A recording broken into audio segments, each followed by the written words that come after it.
Salve, salve galera! Estamos aqui mais uma vez nesse dia 7 de abril. Vamos trazer para vocês uma entrevista fantástica, né? Elias Jabbour, né? Uma pessoa fantástica, um dos maiores estudiosos de China do mundo, né? Elias Jabbour, ele é economista, geógrafo, especialista em China, é uma pessoa que sabe tudo sobre a China. O Elias Jabbour, através do conhecimento dele, ele vai te dizer se a China é verdadeiramente comunista, socialista, ambos ou nenhum deles. Não perde essa entrevista. E o entrevistador, nada mais, nada menos, será Breno Altman, do canal Opera Mundi, é um dos maiores conhecedores também sobre Israel, né? Breno é um cara fantástico, muito inteligente e com perguntas muito bem elaboradas. Vamos assistir essa bela entrevista, vamos aumentar nossos conhecimentos em China através dos pontos de vista de Elias Jabbour. Mas antes de mais nada, eu gostaria de convidar você, que não é inscrito no nosso canal, para que você pudesse se inscrever e também deixar seu like. E no final dessa entrevista, se você puder deixar um comentário, falar o que achou sobre o Elias Jabbour, né, e sobre o Breno Altman, a gente agradece. E mais uma coisa, caso você ache pertinente e queira fazer uma doação para o nosso canal, temos uma chave Pix disponível na descrição desse vídeo. Então, se você quiser, puder ajudar o canal com uma doação de qualquer valor, para toda a diferença no nosso desenvolvimento. Sem mais delongas, bora para a entrevista com vocês, Breno Altman, entrevista Elias Jabbour. Meu nome é Breno Altman e estamos dando início a mais um episódio do programa 20 Minutos. O debate sobre a China continua a chamar muita atenção. Um dos maiores estudiosos sobre o desenvolvimento econômico desse gigante asiático, Elias Jabbour, lança Poder e Socialismo pela editora Boitempo, obra na qual busca enfrentar uma questão decisiva. Afinal, qual é a natureza do poder político na sociedade fundada sob liderança de Mao Zedong?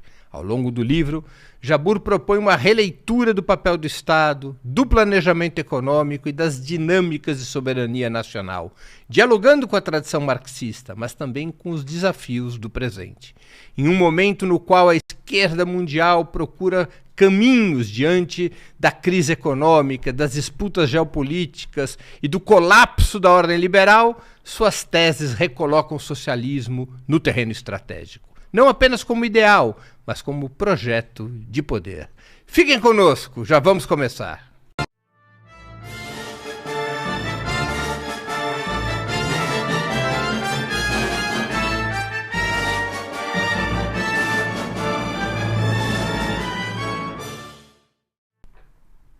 Boa tarde, Elias. Muito obrigado por ter aceito o nosso convite. Você é o primeiro entrevistado a vir 2 vezes ao nosso estúdio. É o primeiro a repetir aqui.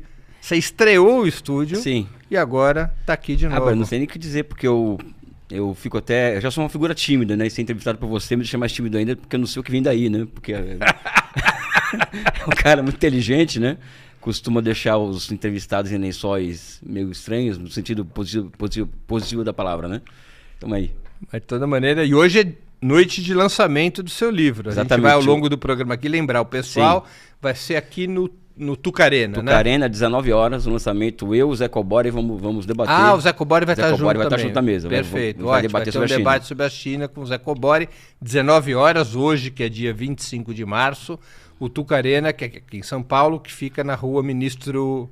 Não é na Rua Bartira. Isso, Rua Bartira. Na Rua Bartira, ali com a Monte Alegre. Aqui pertinho do estúdio, aliás. Então, o pessoal que estiver em São Paulo, hoje, 19 horas, terminou aqui a entrevista, corram para o lançamento, comprar um livro, pegar autógrafo e assistir o debate entre o Elias e o José Cobori.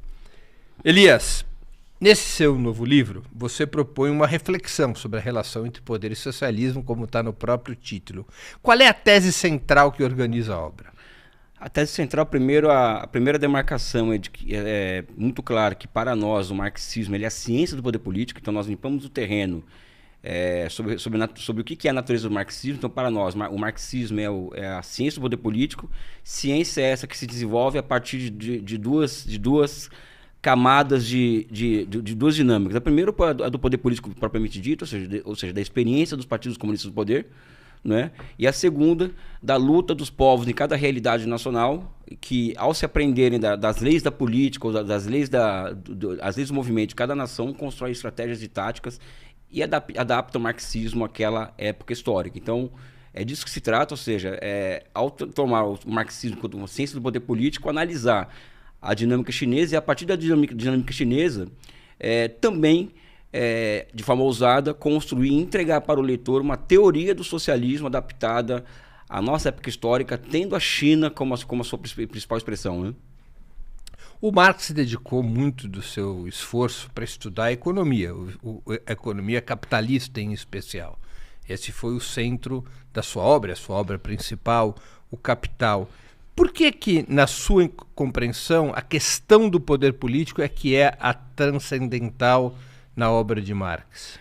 Porque o poder político ele reflete uma base material. Quem detém o controle sobre os meios de produção estratégicos, não de forma automática, mas ele cria condições para ter o próprio poder político. No caso da classe trabalhadora, ou dos partidos comunistas, ou dos blocos históricos, até porque eu acho que nós temos que universalizar quando falamos de classe trabalhadora, eles, ao tomarem o poder político, eles tomam de forma despótica, o que é fundamental para o processo de produção, financiamento de bens, serviços, mercadorias. Então, o poder político ele é fundamental, ele é central, e sem poder político não existe absolutamente nada.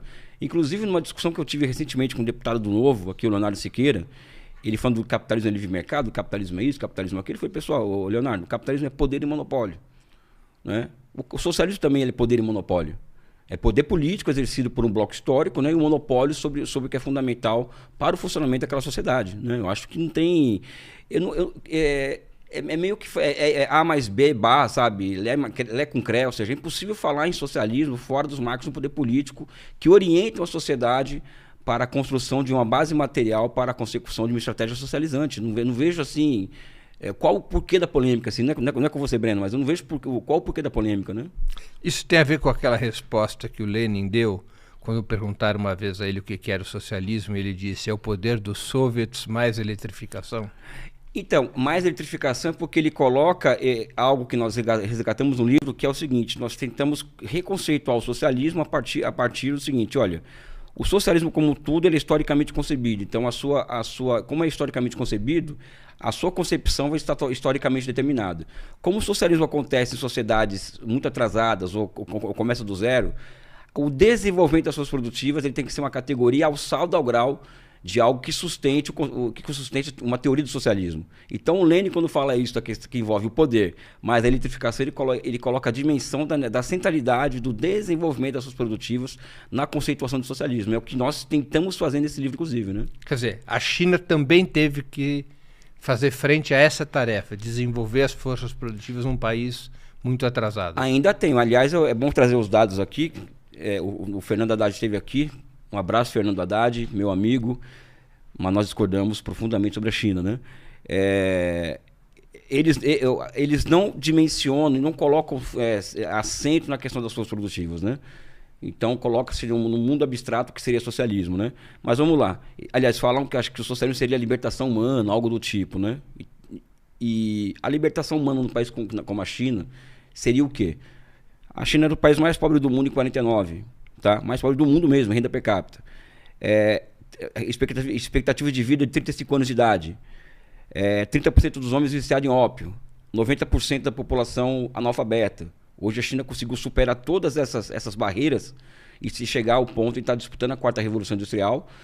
E um país em que é liderado por um bloco histórico que advoga uma estratégia de caráter socializante e mais do que isso, onde formas não privadas de propriedade estão no centro, vamos dizer assim, do processo de acumulação e da produção de bens, serviços e mercadorias, né? Isso não é capitalismo, e mais do que isso, né? A China inaugura o que eu chamo de Communist Party-led Development, ou seja, um desenvolvimento liderado pelo Partido Comunista, que é a apreensão das características de um Estado desenvolvimentista de tipo asiático, com a apreensão e a sua superação. E a sua superação ela é, no fundamental, a liderança do Partido Comunista sobre o processo de produção, algo que não acontece em lugar nenhum no mundo, né? E é evidente que no livro nós colocamos como que isso se desenvolve ao longo do processo histórico recente, né? Você coloca no livro o tema do poder político como a questão central, e aqui você está repetindo esse argumento. Basta isso para definir se um Estado e uma sociedade são ou não socialistas? Porque tem muita gente que faz, eu já vi você aqui em entrevistas para mim dizer, tem gente que faz o checklist para saber se é socialista. Como é que a gente define se um país é ou não socialista? Qual o critério? Para mim é o poder político. Eu vou responder de forma peremptória, até para provocar a reação de quem está vendo. É o poder político. Né? O que diferencia o modo de produção do outro é quem ocupa o poder político. Porque quem ocupa o poder político, ele necessariamente, no escravismo, o escravo como fator principal de produção, o monopólio sobre o escravo determinava o poder político. O monopólio sobre a terra no feudalismo, ele determinava, quanto mais terra uma pessoa tem, mais poder ela tem. Mesma coisa no capitalismo, quanto mais capital tem uma figura, um grupo, mais poder ela tem. No socialismo é a mesma coisa, ou seja, na medida em que o poder político ele se lastreia em uma base material específica, porque o poder não cai do nada, né? Ele não está lá representando nada, ou seja, ele espelha uma base material. Então o poder político ele é o centro e é o que define. Agora, no detalhe, Breno, você vai descendo no detalhe, e o século XX demonstra isso, porque historicamente a gente tem que observar, esse poder político está assentado numa base material sobre propriedade pública, vamos dizer assim, ou sobre propriedade do Partido Comunista, ou não privado, vamos dizer assim. Então, o poder político ele é uma expressão de algo maior que envolve uma base material não privada, vamos dizer assim, né? Esse seu novo livro, Poder e Socialismo, é um diálogo e, portanto, uma continuidade ou uma ruptura com tua obra anterior sobre a China? É um diálogo, continuidade, mas nós aprofundamos aí. Nós colocamos questões de governança, porque aí vem a colaboração mais do Ron Boyer, que é a questão da governança na China, ou seja, como que funciona o processo de tomada de decisão na China. Porque a China diz que é uma ditadura, que oculta a personalidade, mas a China existe uma democracia que eu chamo de não liberal, sendo construída no país e baseado em aldeias e vilas e bairros, né? Eu acho que essa é uma das características da governança chinesa hoje. Isso é explicado no detalhe nos livros, incluindo comparando com a União Soviética, comparando com Cuba e com outras realidades. Então nós trazemos a dimensão da governança, nós trazemos a dimensão da filosofia do poder político, né? Ou seja, a filosofia do poder político, o que seria isso hoje? Para nós, a filosofia do poder político hoje tem uma dupla característica. A primeira é do aspecto principal da contradição principal, ou seja, que é o anti-imperialismo, ou seja, uma filosofia do poder político ela tem que estar sentada em um bloco histórico que tenha como meta superar os impasses que o imperialismo coloca para o desenvolvimento daquela realidade. E ao lado disso, a centralidade do desenvolvimento das forças produtivas materiais. Então, acho que a filosofia do poder político gira em torno da conversa entre essas duas instâncias de discussão. E também tem a dimensão do projetamento, ou seja, que é a tese que nós resgatamos de Inácio Rangel, né, para demonstrar que a China está, além de ser uma formação social de novo tipo, inaugurada em 78, ela chega a um nível, por exemplo, de relações ser humano-natureza em que o planejamento e o mercado eles são fundidos se transformando em algo único, entregando uma outra forma que é o projetamento. Esse projetamento ele deve ser visto enquanto o socialismo do século XXI, enquanto uma teoria do socialismo, na medida em que ele promove, né, a teoria do Rangel promove a necessidade da submissão da microeconomia, que é a contabilidade da firma, pela contabilidade social, ou seja, a economia da firma, da empresa privada, ela é cada vez mais orientada pelos desígnios do Estado, o que leva ao fim dessa distinção entre macro e microeconomia sobre o socialismo. E nós mostramos aqui nesse livro, por exemplo, que isso já está acontecendo. Por exemplo, aqui qualquer empresa com mais de 500 funcionários na China tem que ter um CEO do Partido Comunista, ele que dá a última palavra em matéria de decisão de investimento. Inclusive nas empresas privadas. Inclusive nas empresas privadas. Nós demonstramos historicamente, fazemos uma comparação entre o que é a propriedade privada sobre o capitalismo e sobre outras regiões do mundo, para mostrar que na Inglaterra ela é sacralizada, ou seja, as inovações institucionais que surgem a partir da Revolução Puritana e entregam uma forma histórica que faz a lei dos cercamentos e que tem como consequência o surgimento de uma forma sacralizada de propriedade, e na China a propriedade privada era uma concessão de Estado. Tá? Isso faz toda a diferença no debate que o Haddad fez aqui com você, por exemplo. Faz toda a diferença, né? Essa questão da historicidade, da questão da propriedade. A nossa pesquisa demonstra que há 7, 8 anos atrás, somente 5% do esquema acionário de uma empresa privada grande era sob controle estatal, e hoje é 30%. Então existe um avanço do Estado sobre a estrutura acionária das empresas privadas, né?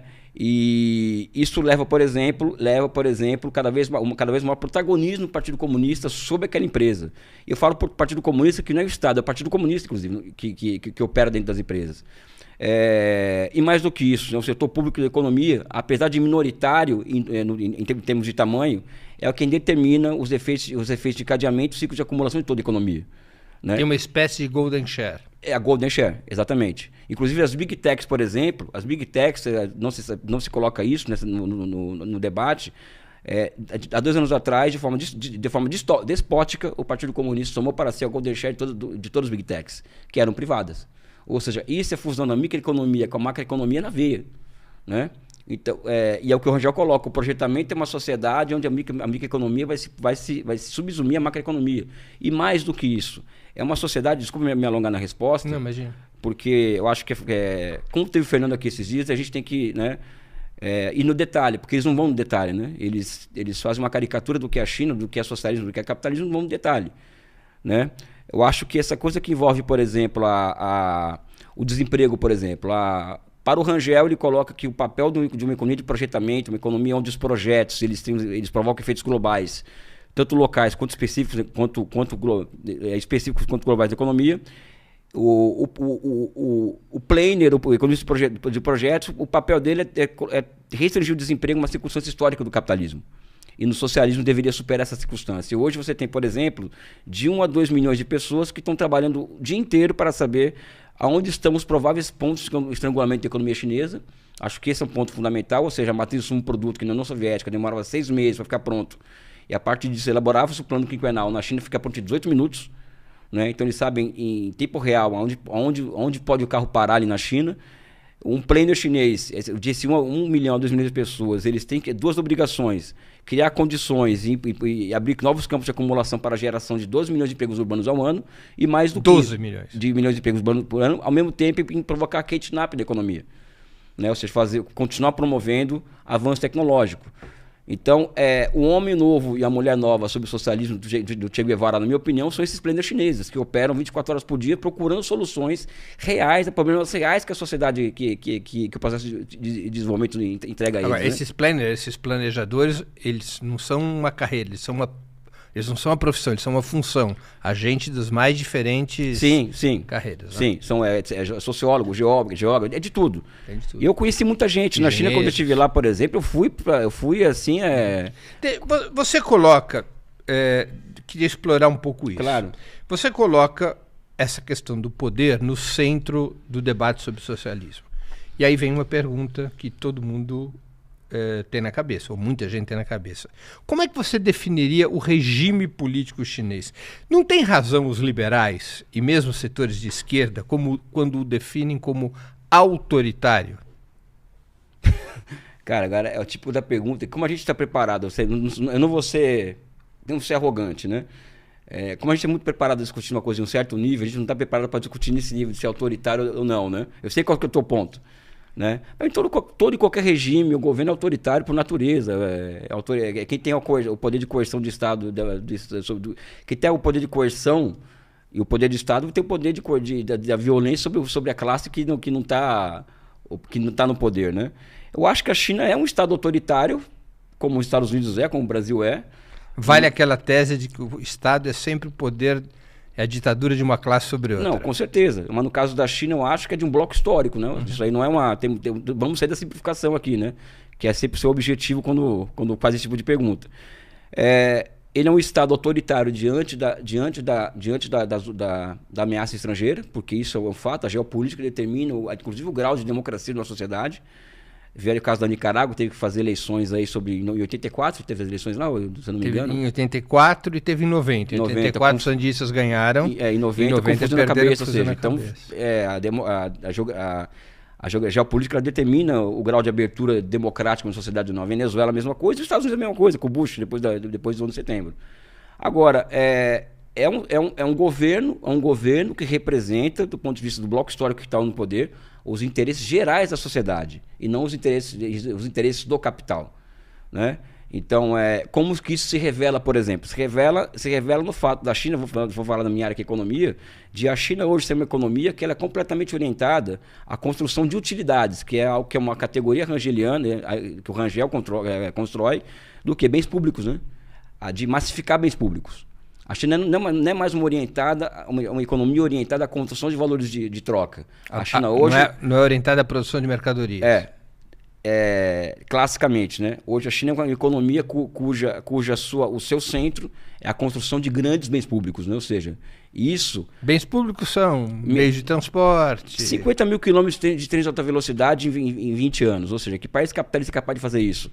Sendo que essa estrutura de trem de alta velocidade... Eu acho que o São Paulo, construindo o metrô em 50 anos, construiu 800 e poucos quilômetros, né? Isso. Não, vamos pegar aqui... É 1 trilhão de prejuízo por ano que esse sistema dá para o Estado, por exemplo. Prejuízo entre aspas, né? Só que o Estado absorve porque a moeda é fiduciária, o banco é público, a empresa que opera é pública, então fica um zé com zé, né? Ou seja, você pode jogar o livro de contabilidade fora, né? É uma economia, por exemplo, que está operando no nível da construção de grandes projetos de energias renováveis, por exemplo, sabe? Então, não é uma economia capitalista que é obrigada a operar a partir do curto prazo. E aqui, o Breno, você me desculpa eu me estender na resposta, cara. À vontade. Não, porque... Estamos aqui para entender a China um pouquinho. A gente não tem espaço para falar sobre isso nesse nível em lugar nenhum. A gente tem espaço no Opera Mundi, entendeu? Sabe? Por exemplo, no livro nós mostramos o seguinte. Uma das razões que explicam o fim da União Soviética... Aliás, a União Soviética, quem entende aqui é você, não sou eu. Né? É o quê? É que os soviéticos, os comunistas do poder, não souberam lidar muito bem com a chamada economia da firma, né? Como construir, como administrar uma empresa, como gerar um sistema de incentivo, não conseguiu. Aliás, logo se irritaram com isso. Não conseguiu. Perderam a paciência rápido. Perderam a paciência rápido. Essa é uma questão no socialismo. Outra questão no socialismo, aqui eu faço um apelo para o Fernando Haddad e ao detalhe quando falar da China. Eu peço, Fernando, vá ao detalhe quando falar da China, com todo o respeito que você merece. No capitalismo, como a contradição principal ela está na apropriação privada da produção social, né? Então a tendência é que essa contabilidade social ela seja distorcida por essa lógica. Então, a macroeconomia é algo que o capitalismo não consegue enfrentar bem, e o socialismo consegue enfrentar a microeconomia muito bem. Então, a teoria do projetamento, e que a China aplica ao seu jeito, sob o nosso ponto de vista, ela enfrenta essas duas questões de forma muito, muito positiva. Por quê? Porque as empresas chinesas hoje, desde a década de 90, são empresas orientadas ao mercado, né? Então elas introduzem mecanismos de destruição criativa jupiteriana, né? O sistema financeiro público, como ele é público, ele cria moeda fiduciária e financia grandes pacotes de investimento em ciência, tecnologia e inovação, né? Ao mesmo tempo que ela, ao construir o que eu chamo de estado de bem-estar social de massas, que é o que está acontecendo na China hoje, ela vai resolvendo essa questão da contabilidade social também, né? Algo que o capitalismo não entrega, né? Agora, e a solução para a questão da contabilidade social sobre o socialismo chinês também se dá via uma fratricida luta de classes entre os empresários privados, os bilionários, os milionários e os objetivos gerais da sociedade do qual o Partido Comunista representa. Então hoje, por exemplo, Breno, para ir no detalhe... tem luta de classes na China. Total, absolutamente, de forma até violenta muitas vezes. 1/3 dos bilionários chineses desde 2017, quando é aplicada essas novas regras para a convivência entre capital público e não público, né? 1/3 dos bilionários fogem da China, em números mesmo, fogem, e os que ficaram perderam 1/3 do patrimônio líquido, porque tem que orientar todo o seu investimento a atividades que não necessariamente vai dar lucro imediato. Então, a boa parte da Ente, que é aquela empresa de Jack Ma, produzia joguinhos, ela vai ter que estar operando hoje a construção de infraestrutura de semicondutores. por obrigação do Estado. E mais do que isso, elas estão sendo obrigadas, por exemplo, a financiar o sistema de calefação do Nordeste da China, que chega a menos 40 graus, por exemplo.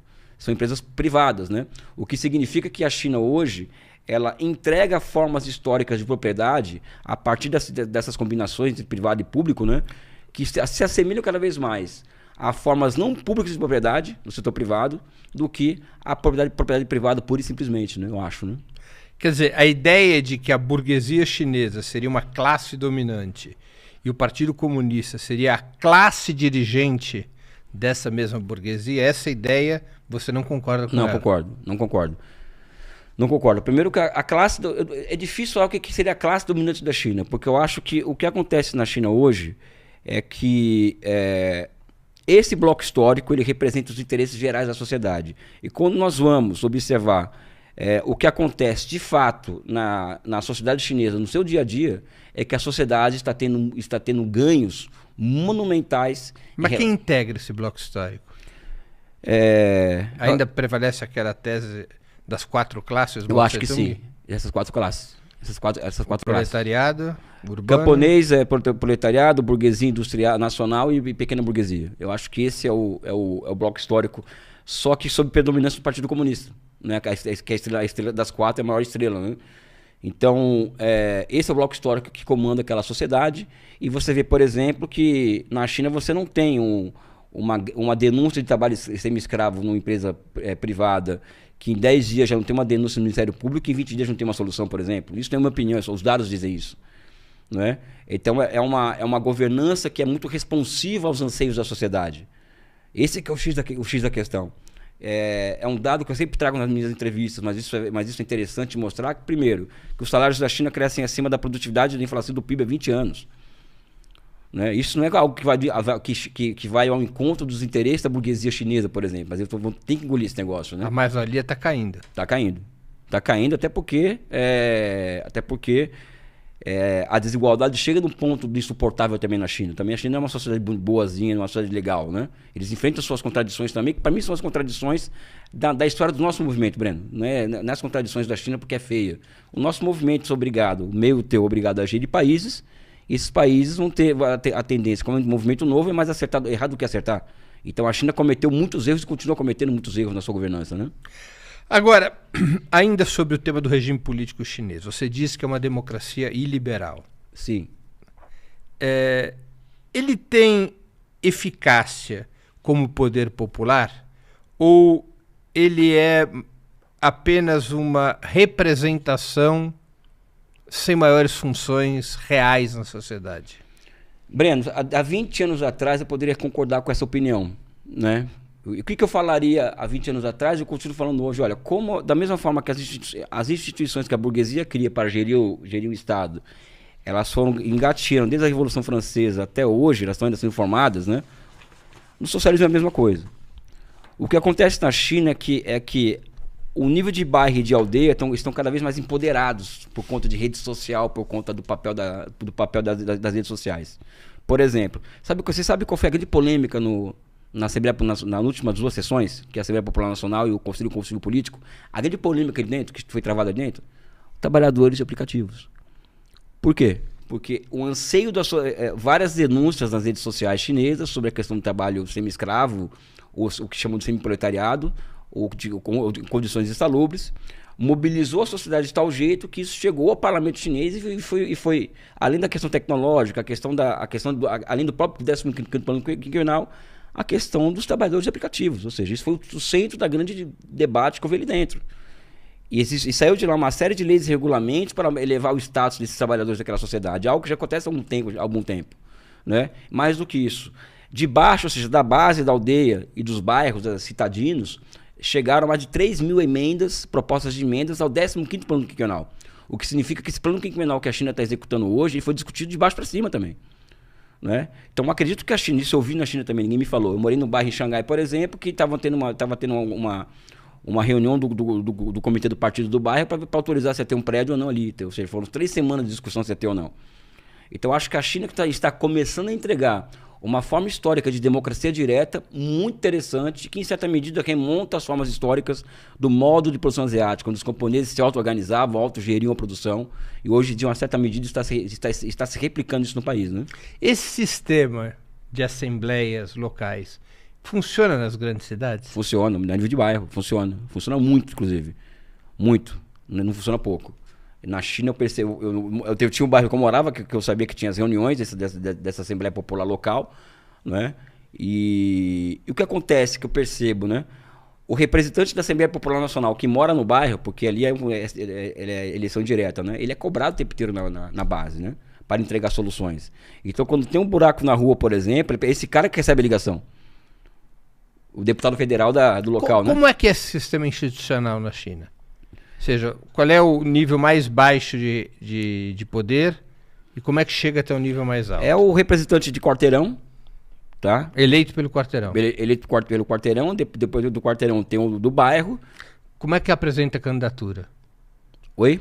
Quem que apresenta a candidatura? A cada 4 anos, a pessoa pode... A pessoa se candidata por conta própria ou alguém tem que apresentar a candidatura? Alguém tem que apresentar. Alguma organização? Não, qualquer 10, se eu não me engano, Breno, 10 pessoas têm que apresentar uma candidatura. E ela não é mais. Há um tempo atrás ela tinha que ser do Partido Comunista, hoje não mais. Não precisa mais ser do partido. Nem do partido. Pode ser pode ter do partido ou dos outros partidos que compõem o bloco histórico e também sem partido. Tanto é que existe uma porcentagem do parlamento chinês que é sem partido, que é partido. E pode ter concorrência entre os candidatos. Tem concorrência. Do quarteirão. Tem concorrência. Tem concorrência. Um eleito. Ou 2 eleitos. E esse que é eleito representando o quarteirão, ele forma uma instância de poder maior? Não, ele forma... Então, aí ele tem a instância do poder de quarteirão. É igual o CDR cubano, né? Tem aquela instância de poder de quarteirão. Vou te falar mais aqui. Então, até quando eu fui morar num bairro de Xangai que eu morava, Changning, de uma semana foi uma pessoa batendo na minha porta que era do comitê do partido, que não sabia o que eu fazia, o que eu não fazia e tal. Ou seja, eles têm controle sobre 500 quem sai do lugar, por exemplo, né? Existe uma eleição no nível de quarteirão ou de quarteirões para ver quem vai ser o representante do nível superior, que é municipal, né? E assim, de forma indireta, vai acontecendo até o cara chegar na Assembleia Popular Nacional. Então, esse cara eleito do quarteirão, ele é a figura que vai representar talvez umas... Então, do quarteirão vai para o nível municipal? Sim. Vai para o bairro antes? Não. Bairro, municipal, provincial. No caso de Xangai, Xangai e Pequim é municipalidade autônoma, né? Até o nacional.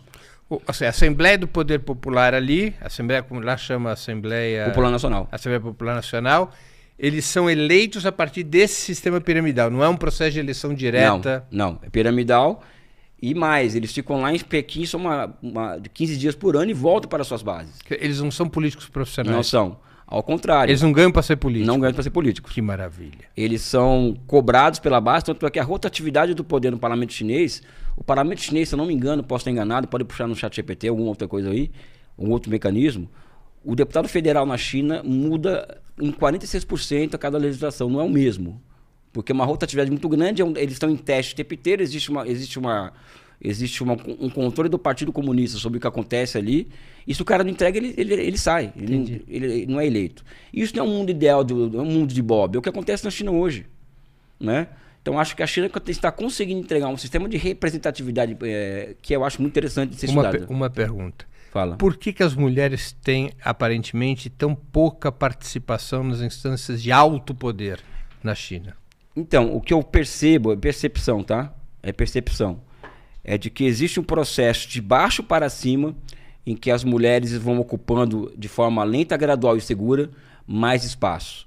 O que eu estou querendo dizer com isso? Se nós formos pegar o número de deputadas mulheres, a Assembleia Popular Nacional, nos últimos 30 anos, existe um aumento exponencial da participação de mulheres. Mulheres no Comitê Central, a mesma coisa.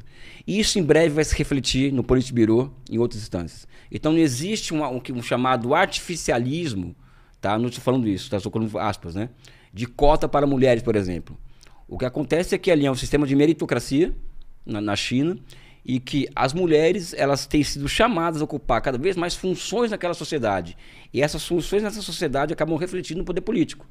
Então, de baixo para cima já está havendo uma transformação no aspecto de mais mulheres exercendo cargos de posições de poder, Até que um dia vai chegar no Politburo sem nenhuma dúvida disso, né?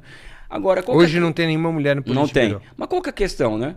A questão de gênero na China, ela é uma questão antagônica, é uma contradição antagônica, ou seja, uma contradição que pode colocar em risco o funcionamento daquela sociedade, como é no Brasil e no Brasil hoje, por exemplo, em que a questão de gênero, feminicídio, racismo, são contradições que estão se transformando em antagônicas na medida em que colocam em risco o funcionamento do sistema. Na China, acho que não. Então, no dia que isso virar uma questão mesmo de fato, ou seja, algo real que mobilize a sociedade para superar essa questão, porque essa questão atrapalha o funcionamento da sociedade, eu acho que essa discussão vai vir à tona com mais força. Mas como eu acho que os chineses se antecipam a ela, né? Entendi. Agora, uma outra questão sobre o regime político para a nossa audiência entender.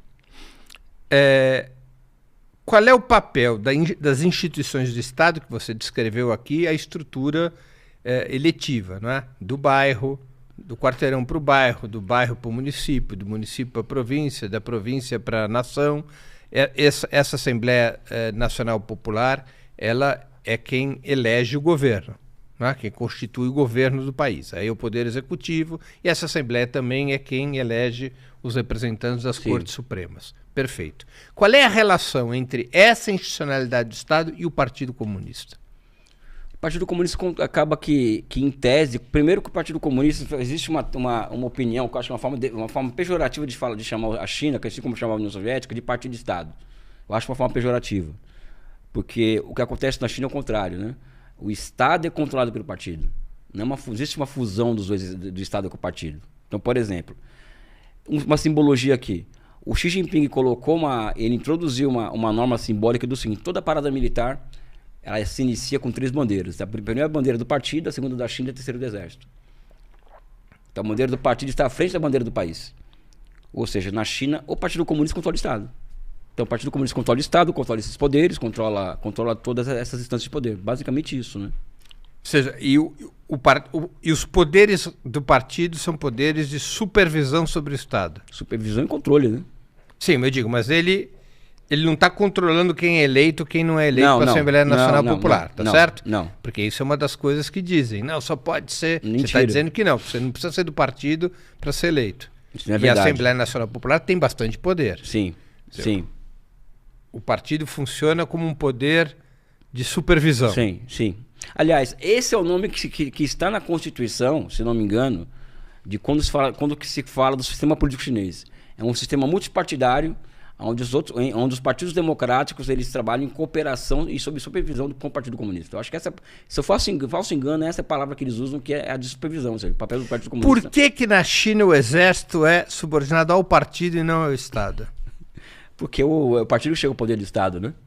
Então, se o partido deixar de existir, o exército vai deixar de existir. Não é o Ministério da Defesa que controla o exército? Quem controla o exército é a Comissão Militar Central.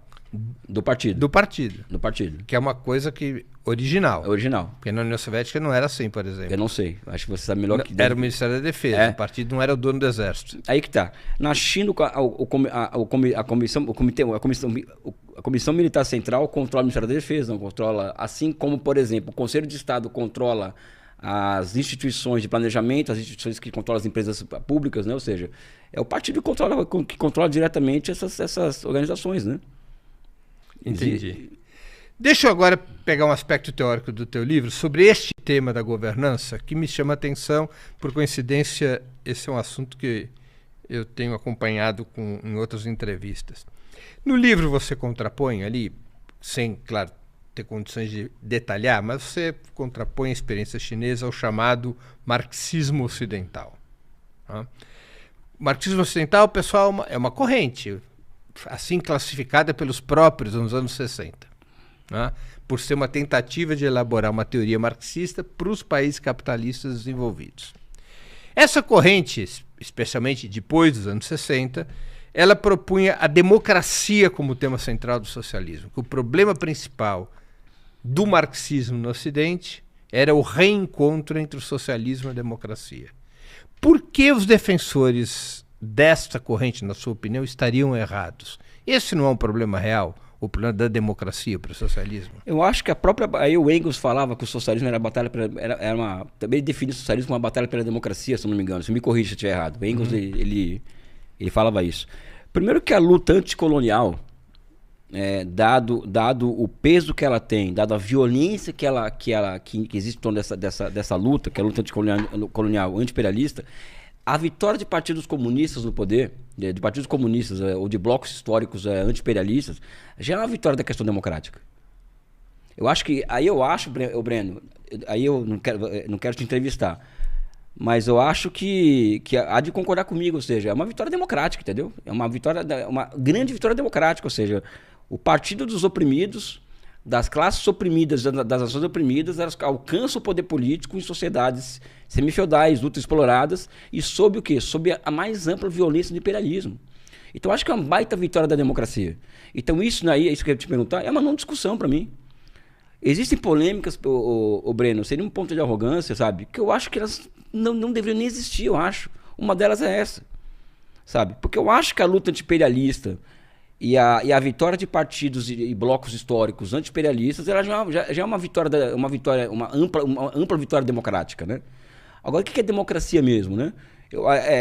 Democracia, eu acredito que ela seja algo historicamente condicionada por fatores internos e externos, tá? Então, ela passa a ser uma não questão na medida em que para que uma sociedade se desenvolva e que surjam novas formas de sociabilidade, né, é fundamental que esse país tenha uma grande siderurgia.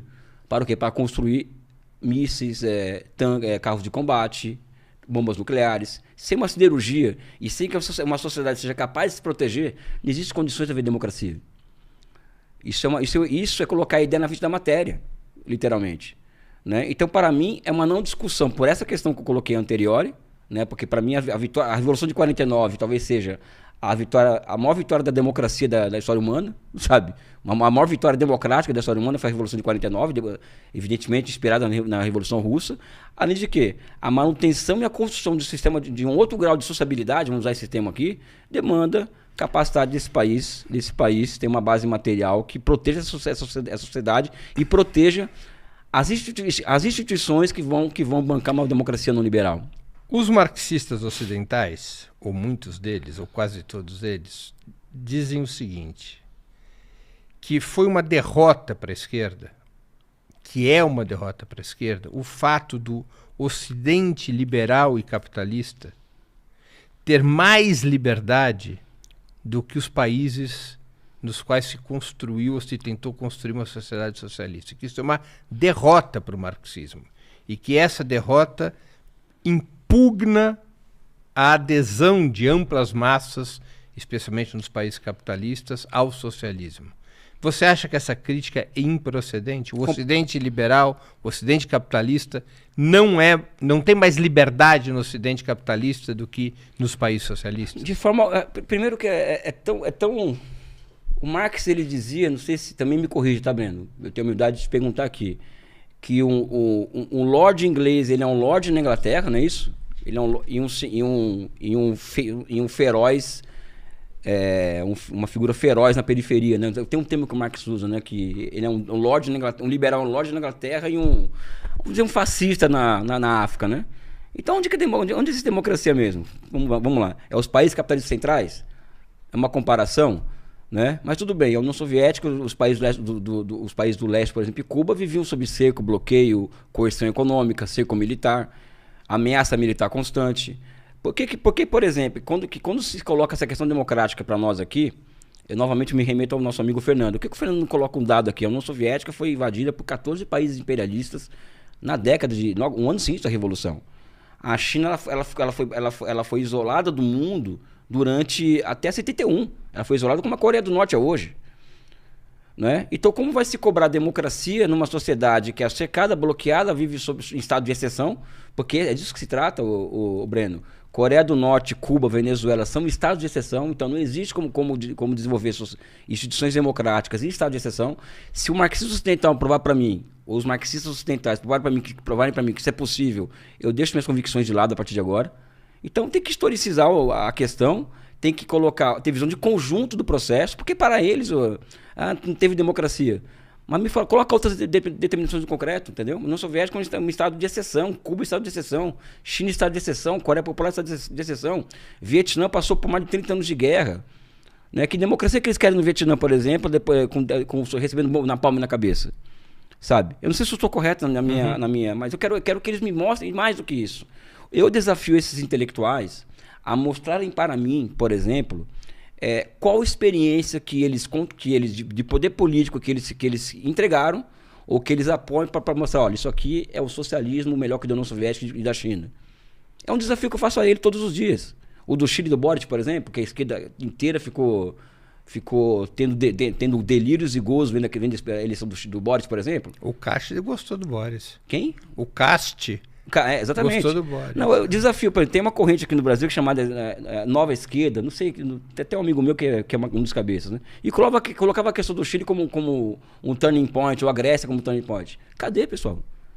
E mais do que isso, eu os desafio a falarem para mim o seguinte: isso não é reducionismo não, tá, Breno? É sério, porque poder política é uma coisa muito séria. Em que vocês fariam melhor que os chineses hoje, lá? Então, acho que tem que travar a discussão nesse ponto, ou seja, porque senão vira uma coisa em que a prática não vale nada. O que vale é o que está aqui, é o idealismo que existe na minha cabeça. Enfim, desculpa o desabafo, pessoal, que essa é uma discussão que o livro trava do começo ao fim do livro. Né? Mas é triste isso, é triste. Né? Muito triste essa leitura, que inclusive é uma leitura que não é considerada em consideração a democracia na América Latina, a democracia na África, a democracia dos países capitalistas africanos, latino-americanos e asiáticos, né? Ou seja, e qual a democracia dos negros nos Estados Unidos? Qual a democracia que a minoria turca tem direito na Alemanha? E por aí vai, vamos discutindo essas coisas, vamos debater no concreto, né? Se não é a democracia, como propõe o marxismo ocidental, a questão central para o socialismo, qual seria? O desenvolvimento das forças produtivas. Eu não tenho, eu coloco isso assim sem a menor, vamos dizer assim, ainda mais, Breno, ainda mais a gente, você muito mais do que eu, porque eu te assisto, nós estamos acompanhando dia a dia. O que a gente estava discutindo aqui hoje, bastidor, pessoal, como a resistência do Irã. O Irã passou aí, acho que 20, 30, 40 anos construindo cidades subterrâneas. Para o quê? Para ter mobilidade para o lançamento dos seus mísseis balísticos, não é isso? Ele sabia o que é ter uma guerra.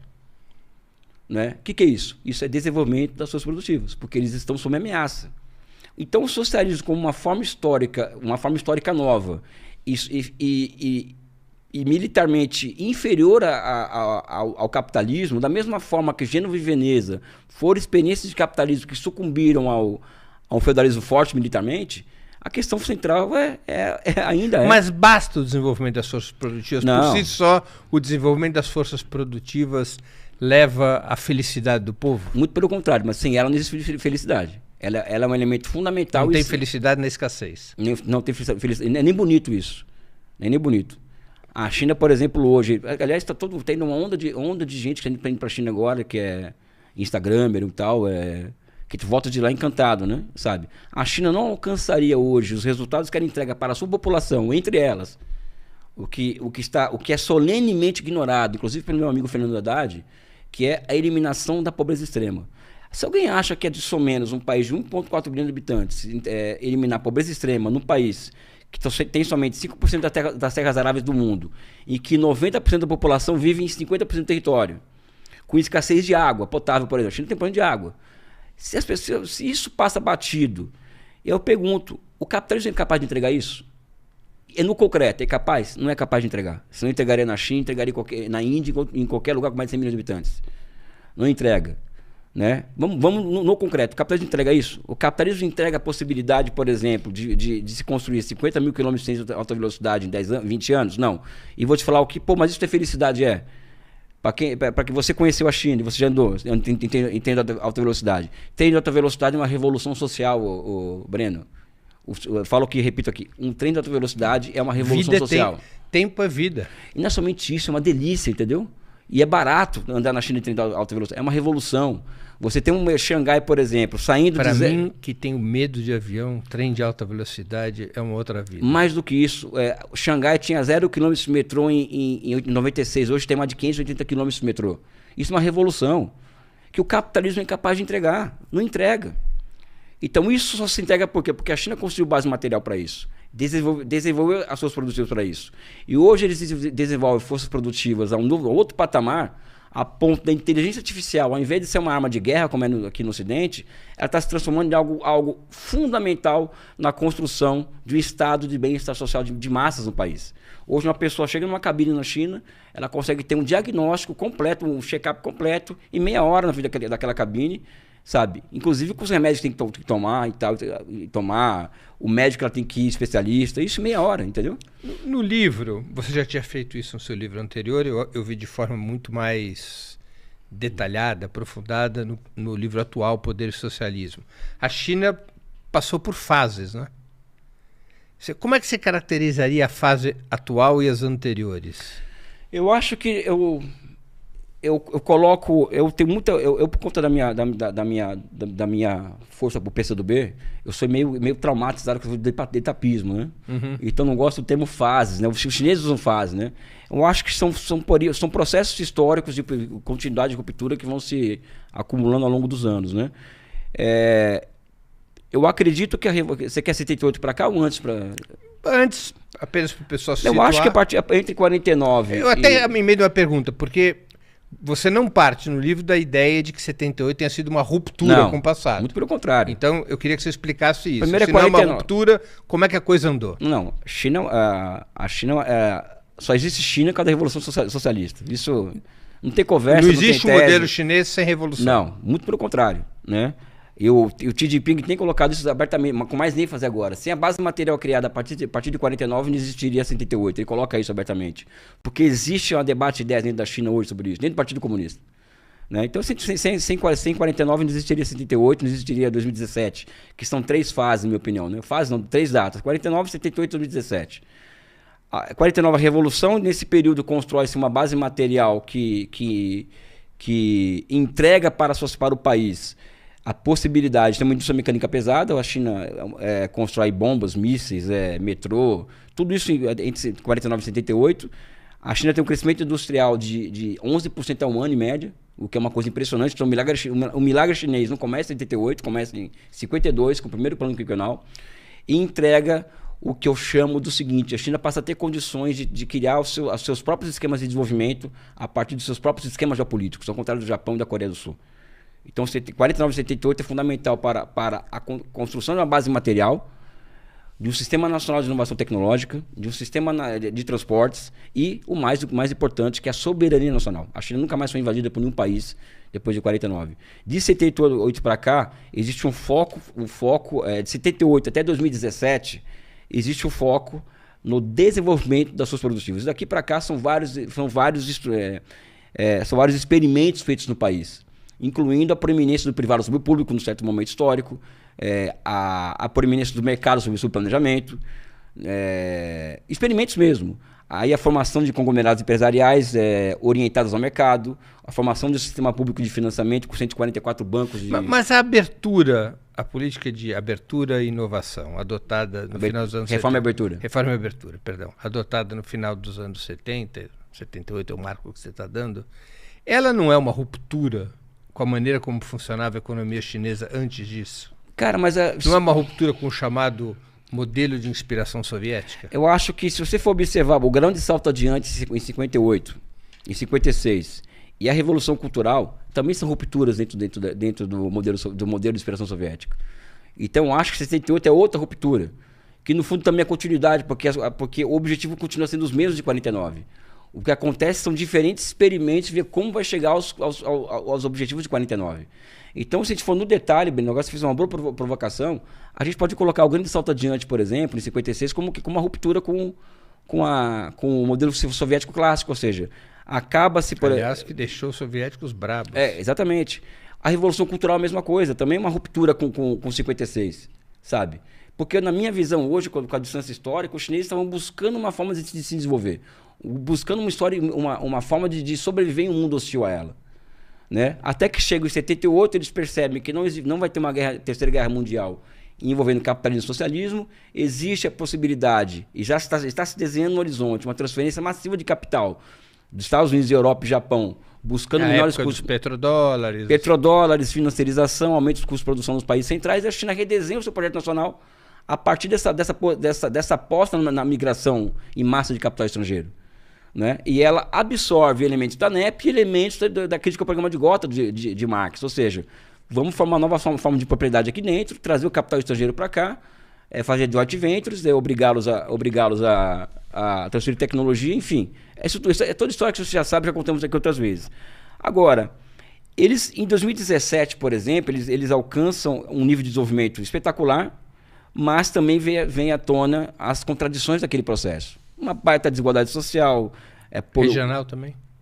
Aliás, eu falo isso no meu react ao Fernando, ou seja, desigualdades de níveis de produtividade regional, uma questão ambiental colocada, água poluída mesmo, você estava bebendo água envenenada, ou seja, a China com grandes contradições. Começava a ter problema de segurança na cidade. Segurança na cidade, questão de saúde pública, educação, ou seja, uma série de contradições que estavam levando o quê? A uma deslegitimação do regime, vamos dizer assim. Né? Então começa em 2017 uma nova era. E essa nova era é focada em quê? Ainda é as forças produtivas a questão central, porque isso não pode parar, mas agora a tarefa central é a distribuição dos ganhos de produtividade. Então, de lá para cá, de 2017... Essa é a mudança que representa o Xi Jinping. É a mudança que representa o Xi Jinping. E daqui para cá, muda-se tudo. Né? E para mim, analisando a partir desse livro, a grande mudança que deve ser analisada por nós, entre outras, é nos esquemas de propriedade no país. Por quê? Porque hoje a China, por exemplo, ela aquela coisa do Marx, né, do esquema geológico, que um vai se fundindo no outro. Então, na China vai estar surgindo hoje, a partir do avanço do público sobre o privado, é uma lei do cercamento ao contrário, está surgindo formas históricas novas de propriedade.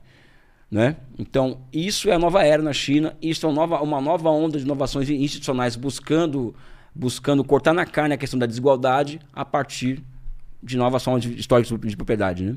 Uma curiosidade, você dá destaque ao que acontece pós-2017. Os chineses também dão? No discurso público do governo chinês, eles apresentam 2017 como uma virada?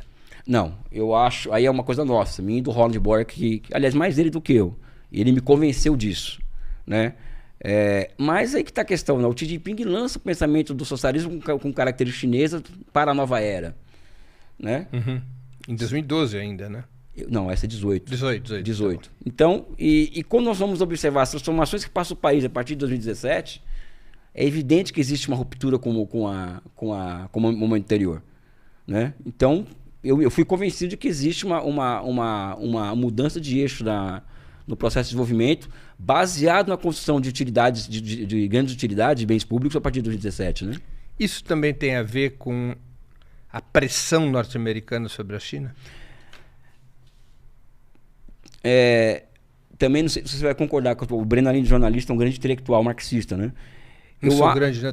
Eu tinha 1,79 m, mas você sabe que eu caí 1 centímetro? Cai, a tendência é cair. Rapaz, eu fui no médico outro dia, 1,78 m. Não, você entendeu o que eu quis dizer quando eu falei grande intelectual marxista, né? Na minha opinião, um dos melhores que nós temos no Brasil. Eu acho que essa pressão externa está sempre na conta. Um dia a gente vai ter que conversar sobre socialismo, ou seja, acho que sempre está na conta a pressão externa. Você vai dar um incremento no primeiro governo. O que eu acho, não. Aí eu vou falar da minha impressão estando lá na China. Eles foram pegos de surpresa.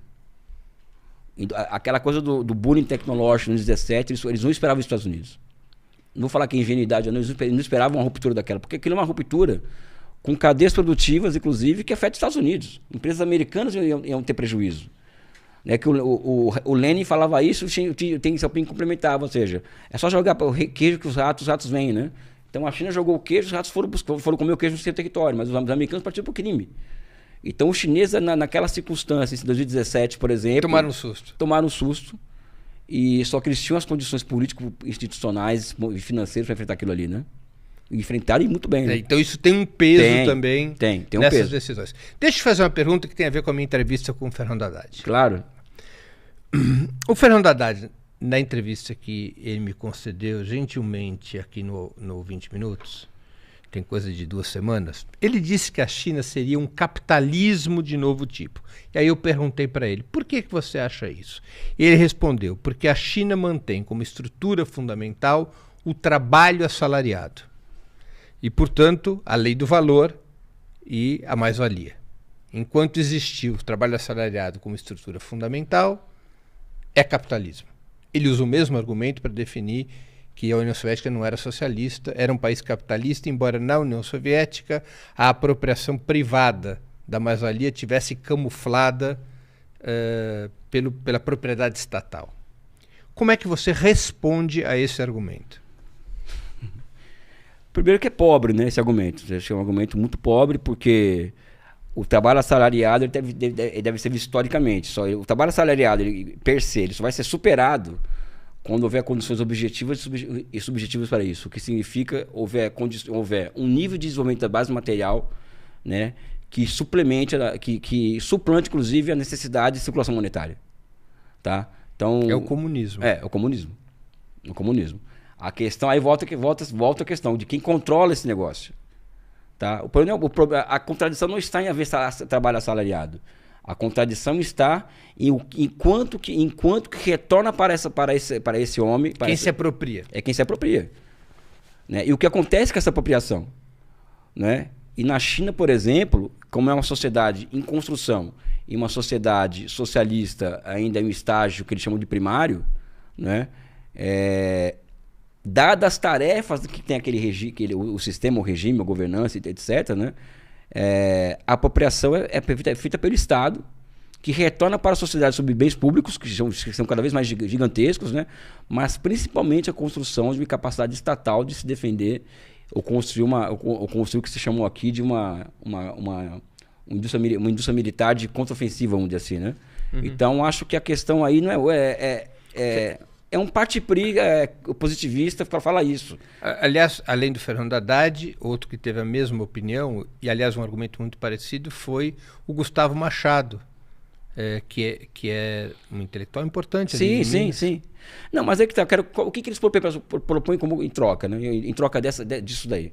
Eu não consigo chegar a uma sociedade hoje que não seja baseada no assalariamento. Mas o Haddad fala que no capitalismo não é mais assim, né? Entendeu? Se eu não me engano, né? Sabe? Então eu acho que é idealismo mesmo, né? Mas o contra-argumento principal é esse: a apropriação da mais-valia, ela é pública. É pública. Majoritariamente.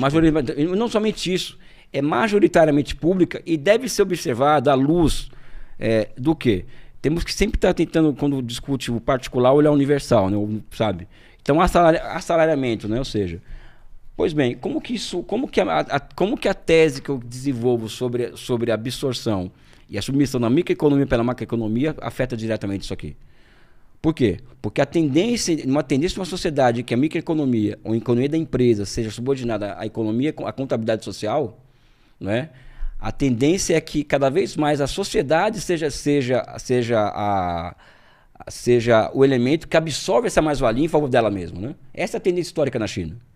Essa tendência tem que ser apresentada ao longo dos anos, inclusive no aumento expressivo dos gastos sociais, né? E aqui eu volto ao argumento do livro anterior da necessidade da construção de um macro setor produtivo da economia, que é um setor de construção de valores de troca e de valores de uso, né? Como pressuposto para a construção do setor improdutivo, que é o que Marx chamava dos setores relacionados à evolução cultural, espiritual, etc, etc, né? Então a China está nessa fase, nessa transição de uma sociedade que construía valor baseada na construção de valores de troca para uma sociedade que se orienta cada vez mais à construção de bens públicos. É nesse momento que esse trabalho assalariado ele vai sendo cada vez mais absorvido pela sociedade e não por ente privado. Você te falou há pouco sobre o fato do Partido Comunista, em empresas com mais de 500 funcionários, ele ter o golden share na direção das empresas. Por exemplo, se os acionistas privados de uma certa empresa resolvem investir no mercado financeiro, os lucros de um determinado ano, mas a orientação do Partido Comunista e do Estado é outra, que aqueles lucros devem ser investidos majoritariamente numa determinada linha de produção, o partido impera. Os capitalistas não têm a liberdade da alocação financeira do lucro. Não tem. Isso é novo, tá? Não tô falando que isso vem principalmente após a crise de Evergrande, que chamou a atenção para isso. Claro. Vem no fundo era uma pirâmide. Vem com a pandemia. E que chama atenção, por exemplo, uma história que é bem clássica em Pequim, né? Nas rodas de intelectuais na China. O caso da Meituan, que é essa empresa de entregadores de... Como chama? Meituan. que é de entregar o iFood deles. Sim, sim.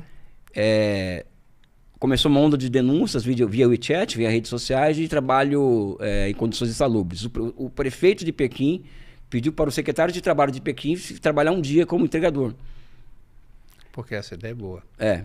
Aí colocou, aí na volta o cara trabalhou e falou, é impossível, é escravo. Você sabe que essa é uma ideia que talvez tenha sido inspirada pelos Tupamaros?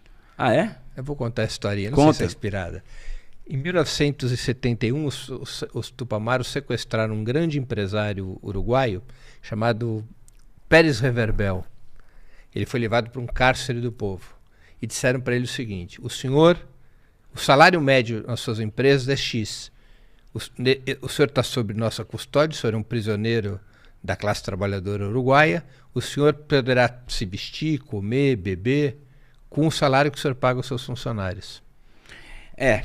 O que acontece? Esses caras voltam para... Ele saiu do sequestro, quando foi libertado, uma das reivindicações é que ele aumentasse o salário dos trabalhadores. Esse cara volta, faz um relatório e virou uma comoção nacional.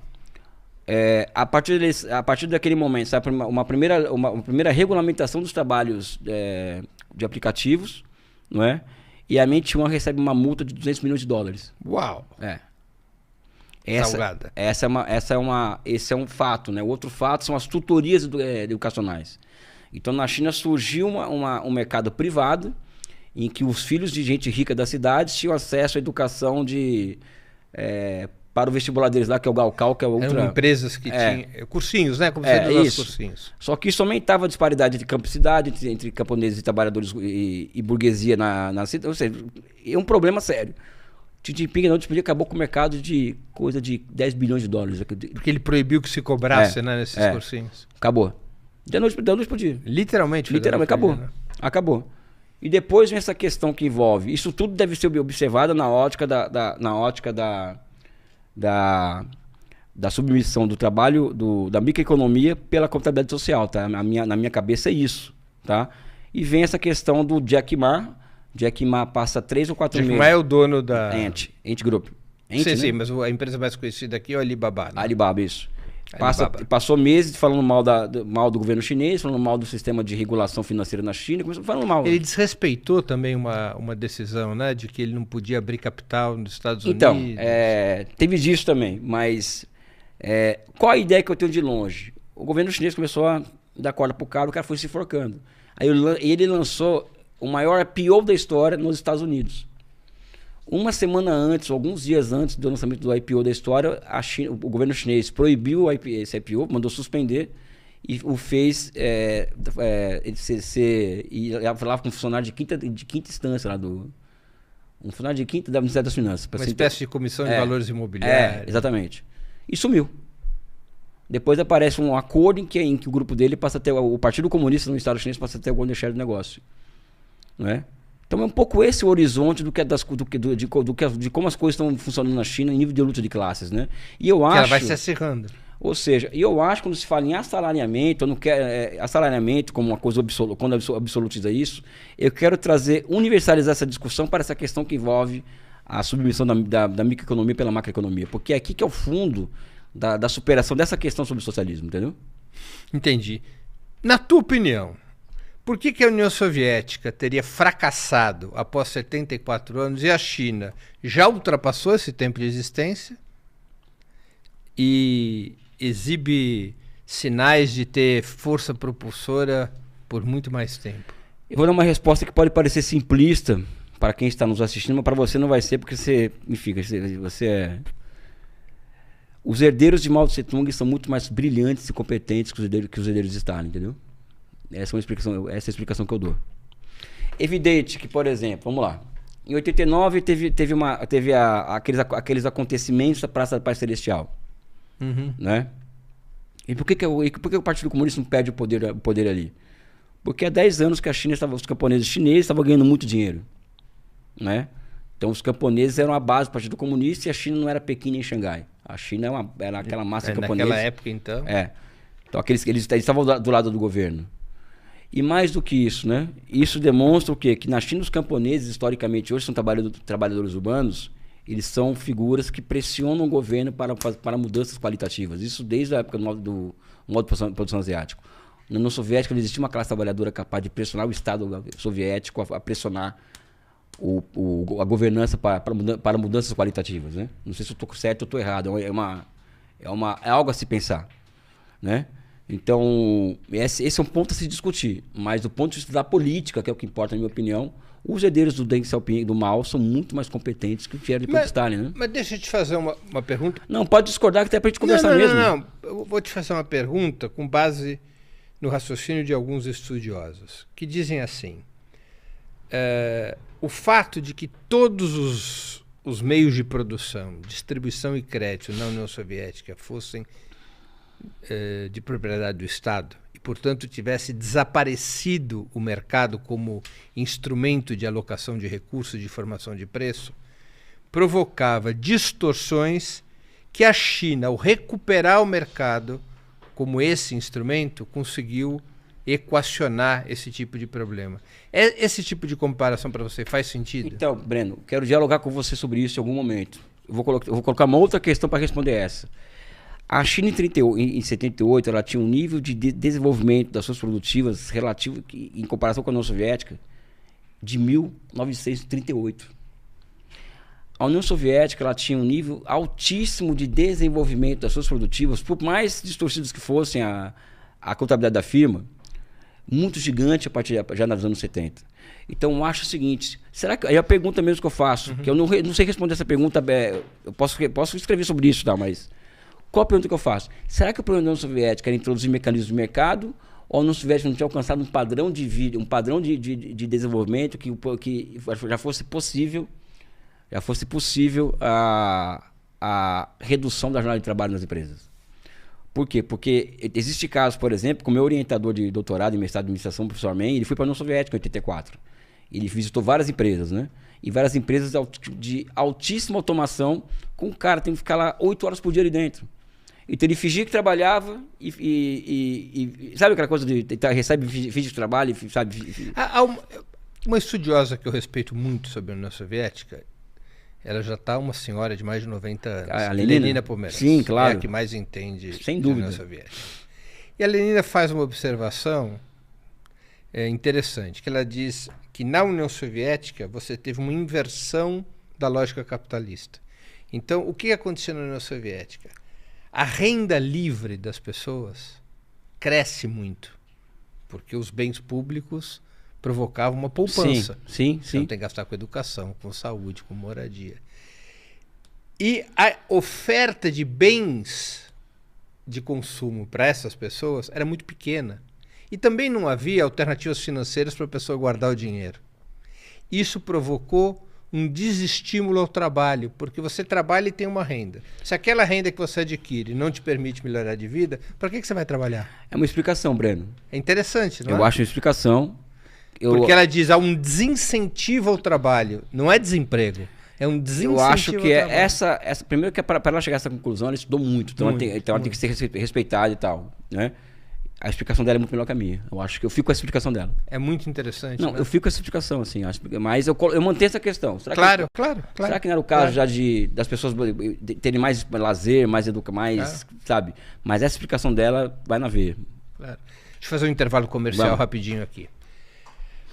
Como vocês sabem, dependemos da colaboração firme da comunidade Opera Mundi para a sustentação e o desenvolvimento de nosso trabalho jornalístico. Essa ajuda pode ser dada de uma destas 4 formas. A primeira, fazendo uma assinatura solidária em nossas páginas do Instagram ou Facebook ou de nosso site no endereço operamundi.com.br/apoio. Vou repetir, operamundi.com.br/apoio. A segunda é tornando-se membro de nosso canal no YouTube. Basta clicar em Seja Membro e escolher um valor no cardápio de opções. A terceira, através do Super Chat ou do Super Sticker durante nossos programas ao vivo, como o de hoje. Outra opção, valeu demais em nossos programas gravados. E a quarta, enviando um Pix através da chave apoia@operamundi.com.br. Vou repetir, apoia@operamundi.com.br. Ao apoiar, você fortalece o Opera Mundi, passa a integrar o clube de benefícios com descontos e vantagens e tem acesso a conteúdos exclusivos, como o Café com História, que nessa temporada está abordando as grandes correntes ideológicas. O primeiro episódio, sobre o liberalismo, já está disponível e estão abertas as inscrições para a edição de abril sobre o conservadorismo. Seja um membro de nosso clube de canais e nos ajude a manter um jornalismo de qualidade, gratuito e independente. Eu vou aproveitar o intervalo comercial para novamente convidarem vocês, aqueles que estiverem em São Paulo, a comparecerem logo mais às 19 horas no Tucarena, ali na Rua Bartira com a Rua Monte Alegre, que o Elias Jabbour, nosso entrevistado de hoje, estará lançando o seu livro. Está aqui o livro Poder e Socialismo, do Elias Jabbour e do Roland Boer. Vai estar sendo lançado esse livro. Compareçam, vai ter um debate entre o Elias e o professor José Cobori. Ele também vai autografar o livro. Compareçam ali no lançamento. Esse livro é muito importante para poder participar de um dos debates mais relevantes da nossa época, que é a experiência chinesa. É o mais relevante debate da nossa época, porque a China é o país que está na contramão dos problemas que estão acontecendo no Ocidente, né? Então fica o convite, compareça ao lançamento do livro. Elias, a ideia de planejamento econômico aparece como elemento central no livro. Mas você recorre a um conceito do economista brasileiro Inácio Rangel para melhor definir, na sua opinião, o funcionamento da economia chinesa. Você utiliza o termo de economia de projetamento. O que diabos isso significa?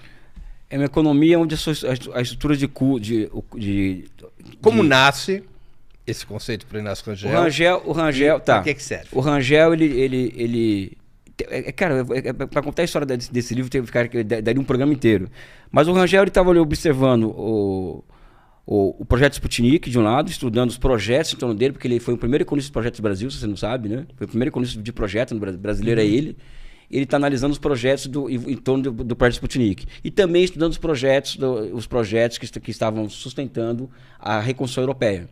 Isso nas duas... União Soviética e Reconstrução Europeia. Ele observa essas duas formas aqui como formas humanas em que o ser humano tem a possibilidade de ser o senhor do seu destino.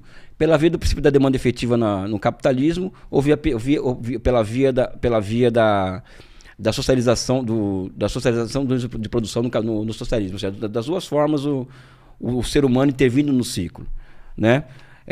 Então, o que ele coloca aqui? Que essa economia soviética, ele joga tinta aqui, ela se trata de uma economia cujo sistema empresarial é construída fora do sistema de preços. Claro. Tá? Fora do sistema de preços.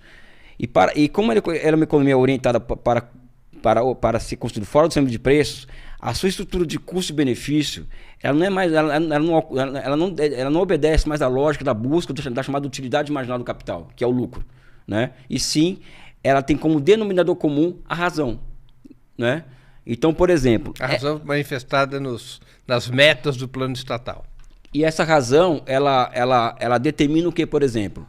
Ela determina que um dos objetivos dessa economia de projetamento que surge na União Soviética, que é uma economia baseada em grandes projetos, né? É uma economia, como eu já disse aqui, que restringe o desemprego a uma circunstância estrita do capitalismo. Uma economia de projetamento é uma economia em que a microeconomia ela se subordina à economia da... Não é eliminada como foi eliminada na União Soviética. Isso, exatamente. Exatamente isso. É uma economia que a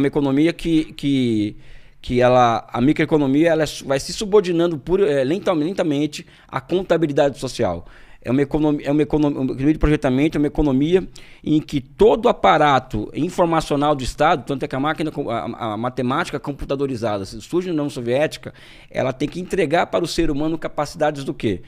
De superar o valor enquanto nômeno de uma sociedade, o valor nômeno vem do fenômeno no seu nômeno, né? Para uma outra forma, que é a forma que ele chama de projeto indutor de utilidade. Qual que é a diferença? Em uma economia de projetamento, no caso, vamos pegar aqui um projeto do trem do metrô de Moscou. Diferentemente do capitalismo, o papel em uma economia de projetamento, as estruturas de custo-benefício em torno dessa construção, elas têm que estar homogeneizadas. Ou seja, elas têm que ser capazes de, ao construir o metrô de Moscou, também entregar mais possibilidades de aproveitamento humano do excedente de cada cadeia produtiva envolvida.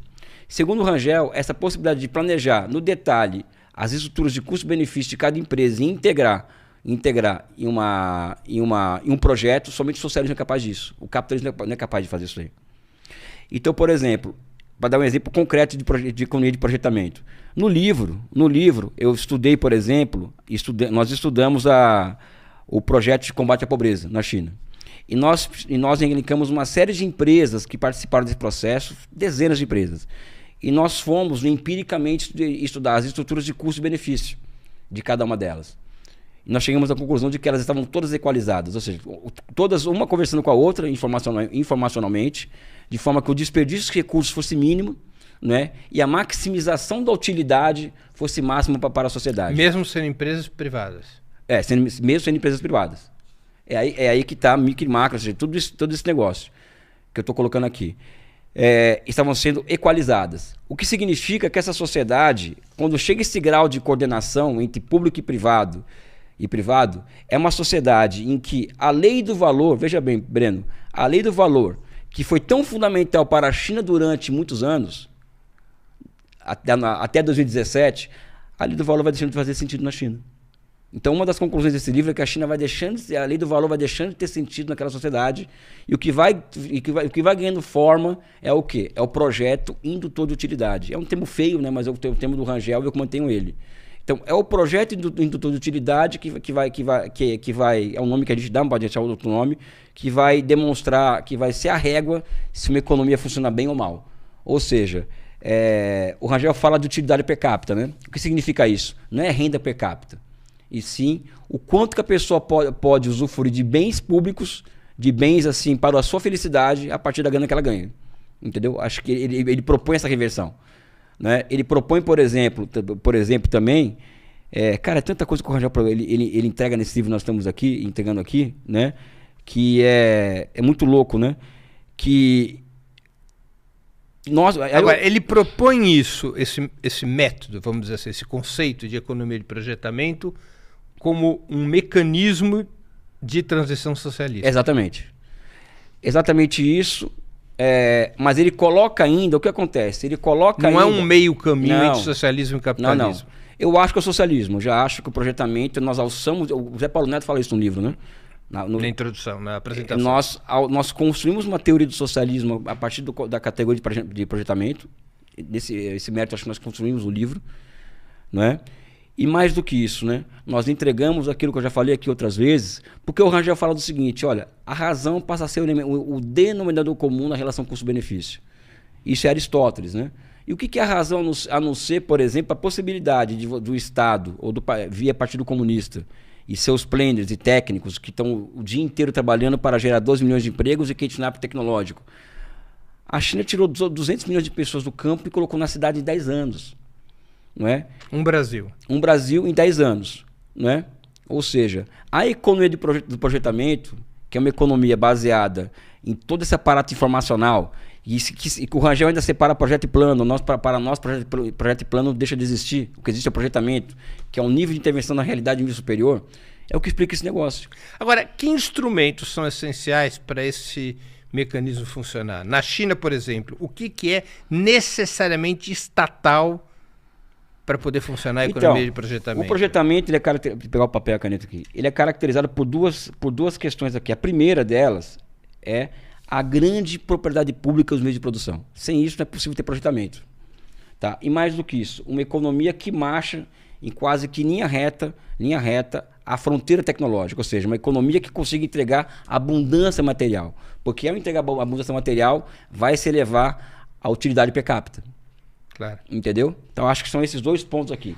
Só que tem uma outra parada que eu acho que é interessante no Rangel e que... Esses grandes meios que o Estado deve controlar incluem os bancos, o sistema financeiro. Total. Mas existe um elemento que é tão filosófico quanto prático, que é o seguinte: como existe um Communist Party-led Development, ou seja, um desenvolvimento guiado pelo Partido Comunista... Quero ver você falar essa expressão em chinês. Não sei. Qual a característica disso daí também? E que é um ponto fundamental para diferenciar capitalismo e socialismo hoje. Porque a minha questão é diferenciar essas duas formas históricas. O Rangel coloca o seguinte, que o ser humano ele deve ser capaz de dominar a natureza a tal ponto, a partir da técnica, em que ele mesmo possa introduzir no seio econômico elementos para induzir a contradição. Que ao induzir a contradição vai induzir movimento. Ao induzir o movimento vai fazer com que a sociedade corra atrás de solução para aquelas contradições. Por isso que vocês dizem no livro que é o resgate da filosofia. Resgate da filosofia é outra coisa. Aqui é o que nós chamamos de sentido estratégico da razão. O nome que eu dou para isso chama-se sentido estratégico da razão. Então, aliás, são dois sentidos estratégicos da razão. A primeira transformação do desemprego em algo restrito ao capitalismo, esse é o primeiro sentido estratégico da razão. E o segundo é o quê? É o Estado ser capaz de, ao introduzir elementos de contradição no seio econômico, gerar movimento, e ao gerar movimento, gerar a possibilidade de... Agora, você fala na propriedade dos grandes meios por parte do Estado, especialmente do sistema financeiro, que na China é estatal, é público. Pois bem, te pergunto uma outra coisa, porque as pessoas fatalmente vão comparar com o país no qual vivemos, que é o Brasil. Quais os limites fiscais? A China precisa de teto de gastos? Não. De arcabouço fiscal? Não. A China pode emitir moeda o quanto quiser? Pode. Como funciona a parte fiscal? Cara, tem imposto na China? Tem imposto, porque como é que funciona o sistema tem imposto, fiscal? Porque o imposto é uma forma de você controlar o setor privado da economia. O papel histórico de imposto é esse também. Do Estado ter controle sobre o setor privado, né? Na China, não existe essa discussão na China. Isso é uma discussão do Brasil, da questão fiscal, endividamento. Dívida interna. Isso não existe. Existe, mas não... É mais uma coisa acadêmica do que a nível de Estado. Até que agora vamos ter um déficit de 4% do PIB, estão anunciando aí com maior tranquilidade do mundo. O que acontece é o seguinte, que também a moeda na China, ela é uma moeda pública. Então a moeda ela é um instrumento do quê? É um instrumento, ela é pública, é um ente público, estatal e planificado, ou seja, ele é... Como é administrado. Sabe? Então o que acontece? Ao você criar moeda na China, que é o que acontece, por isso que não tem restrição fiscal, tem que haver uma contrapartida. Qual que é a contrapartida? Planificada, que é um elemento de economia de projetamento. Ele emitiu um yuan, isso vai ter que retornar para a sociedade sobre bens, serviços e mercadoria. Então não é criar moeda e... Não tem nada disso. Existe uma contrapartida para a criação da moeda. A moeda também é um elemento funcional à razão, né? Enquanto instrumento de governo. Não é? Então existe outro nível de discussão na China, até porque é uma outra forma histórica, é o socialismo. Comparar com o Brasil, que o debate está no século XIX, não tem debate público, nós estamos... mesmo no nosso campo político não tem clareza do que é futuro, do que é presente, ou seja, é muito complicado, não tem... Agora, até te gasto e tal. Aí você me coloca numa posição, Breno, que eu tenho que defender o capitalismo. Por quê? Porque a dívida pública, Breno, você sabe melhor que eu disso, ele é um instrumento que funda os Estados Nacionais modernos. E os Estados Nacionais modernos funcionam à base de dívida pública contra uma política. Então, o capitalismo é dívida pública, né? E no Brasil é proibido isso, ou seja, no Brasil, os próprios capitalistas estão contra o capitalismo. Ou a favor de um outro capitalismo que é financiarizado, mas o fato é esse, né? Então aqui o Brasil é uma jabuticaba, é uma outra coisa, entendeu? O que é outra coisa. O Brasil é uma outra coisa. Desculpa. Os mecanismos que recorrem ao mercado, como é o caso da China, seriam apenas uma etapa na construção do socialismo ou a própria ideia de socialismo sem mercado fracassou? Eu acho que o socialismo sem mercado, como muita gente coloca, não é que fracassou, ele foi uma necessidade histórica dado o cerco, não tem... Mas nas condições atuais, como modelo, essa ideia de um socialismo sem mercado é uma ideia equivocada? Depende da realidade. Vamos lá. Primeiro que o mercado... vamos fazer uma desmistificação aqui. O mercado ele pode ser feudal, escravista e capitalista e socialista. Então, pode ser qualquer coisa. Pode ser qualquer coisa. Aqui, numa sociedade socialista, o mercado ele é orientado a orientar a alocação de recursos para o bem-estar da sociedade. É diferente do capitalismo. Então, falar em socialismo com mercado ou sem mercado é meio que redundante. Sabe? Meio que redundante. É uma não discussão. Não sei se você está entendendo o que eu estou falando. Vai ter mercado de qualquer jeito. E ele vai ser superado na medida em que a propriedade pública de produção ela avance e avance para e passo também. Não, veja só, deixa eu usar de novo o exemplo soviético para esclarecer Claro. minha dúvida. Porque na União Soviética, não tudo, mas grande parte dos bens e serviços necessários eram alocados administrativamente para as pessoas. Primeiro porque você tinha educação de graça, tinha saúde de graça, você tinha moradia com um percentual fixo da sua renda, você tinha aposentadoria, você tinha...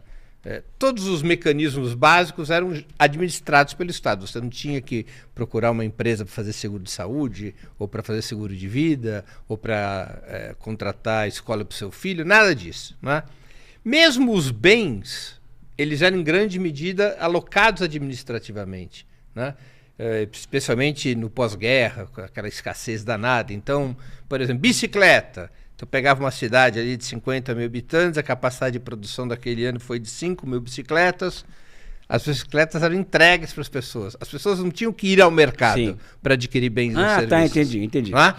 Então, era um mecanismo no qual o preço não tinha nenhuma relevância também, porque tudo era baseado no custo.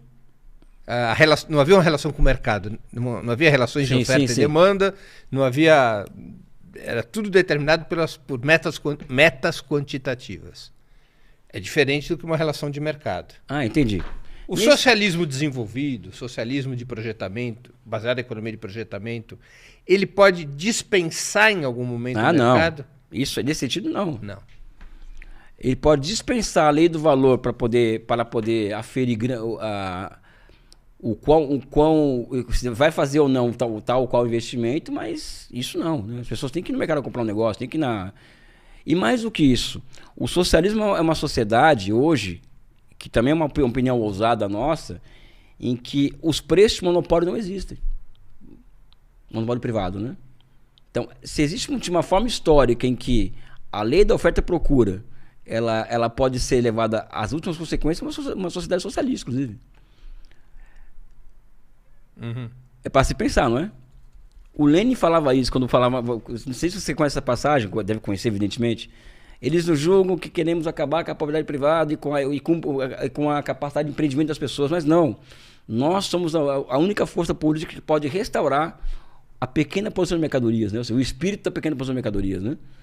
Ou seja, o socialismo é um pouco isso, né? Contraditoriamente, ele conseguiu, na China... se utilizar do elemento do empreendedorismo do camponês médio chinês, né? Ao mesmo tempo em que você compra produtos a preço justo em qualquer lugar do país, porque não existe uma formação, um sistema de preços na China em que o setor privado distorce como distorce no Brasil. Uhum. Essa é uma boa discussão, tá? A forma predominante de propriedade no campo chinês é privada, cooperativa, qual é? O solo ele é do Estado, então isso já resolve uma questão. Você tem usufruto, mas não pode vender. É, isso. O que está hoje surgindo com muita força na China são grandes cooperativas, né? Que vão ser aquelas propriedades familiares de 78, elas vão se juntando umas às outras, formando grandes cooperativas familiares, né? Então que vão se tornando empresas coletivas, né? Então acho que a forma histórica que hoje domina o setor agrário chinês hoje é a grande cooperativa mecanizada, né? Algo que nunca aconteceu antes, a não ser nos colcoses, né? Mas essa é uma forma histórica nova. Não é privada, né? Tem elementos de capitalismo? Lógico que tem tudo, porque é um velho novo... Não é privada e não é estatal. Exatamente isso. Isso. E a China é um país que anda bem na agricultura? Está batendo recorde de produtividade, né? Batendo recorde. Esse foi um baita problema na União Soviética. Sim, porque não conseguiu monetizar a terra, né? A China conseguiu monetizar a terra, né? Diferentemente da União Soviética.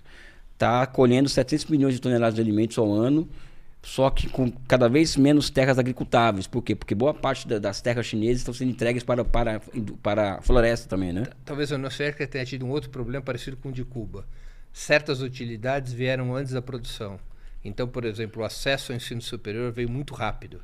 E numa economia agrícola pouco mecanizada, as pessoas saíam do campo para a cidade e não tinha mão de obra para produzir na agricultura. Exatamente isso. Pode ser também. Eu não conheço no detalhe Cuba no soviético. Né? Essa história de universidade para todos do Fidel, numa economia agrícola pouco mecanizada, os filhos dos camponeses Simbora para a cidade. Mas também tem essa questão da mecanização do país. Sim, né? é isso.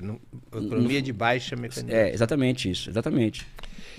Como é que você avalia o impacto das novas tecnologias, como inteligência artificial, na construção do socialismo chinês? Central.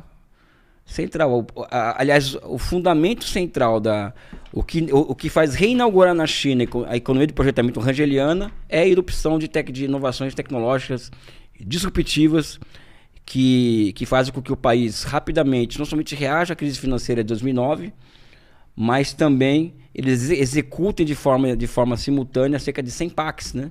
Eu falei isso aqui uma vez já, né? Tem o PAC 1, PAC 2 e o PAC 3 do governo Lula e o PAC 4 agora. Sim, o PAC, nossa. A China executou 100 PACs simultaneamente. De aceleração do crescimento. A China executou 100 PACs simultaneamente. E a partir da crise de 2009.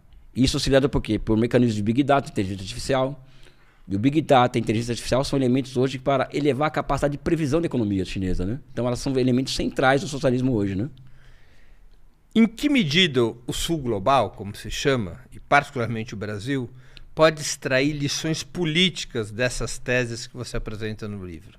Para que serve ler esse livro, além de conhecer a China? Eu acho que eu acredito, Breno, que o recado ele subliminar é o seguinte: nós aqui no Brasil e no Sul Global, qualquer país, nós temos que formar uma maioria política orientada a processos não somente de libertação nacional, mas, por caso do brasileiro, eu acho que a mãe de todas as batalhas no Brasil, ela é o nosso processo de reindustrialização. Então nós temos que formar uma outra maioria política que pense o país em termos de projeto nacional. Esse é o recado, que é o recado que a China manda e que explica como ele chega ao poder rapidamente em 28 anos, né?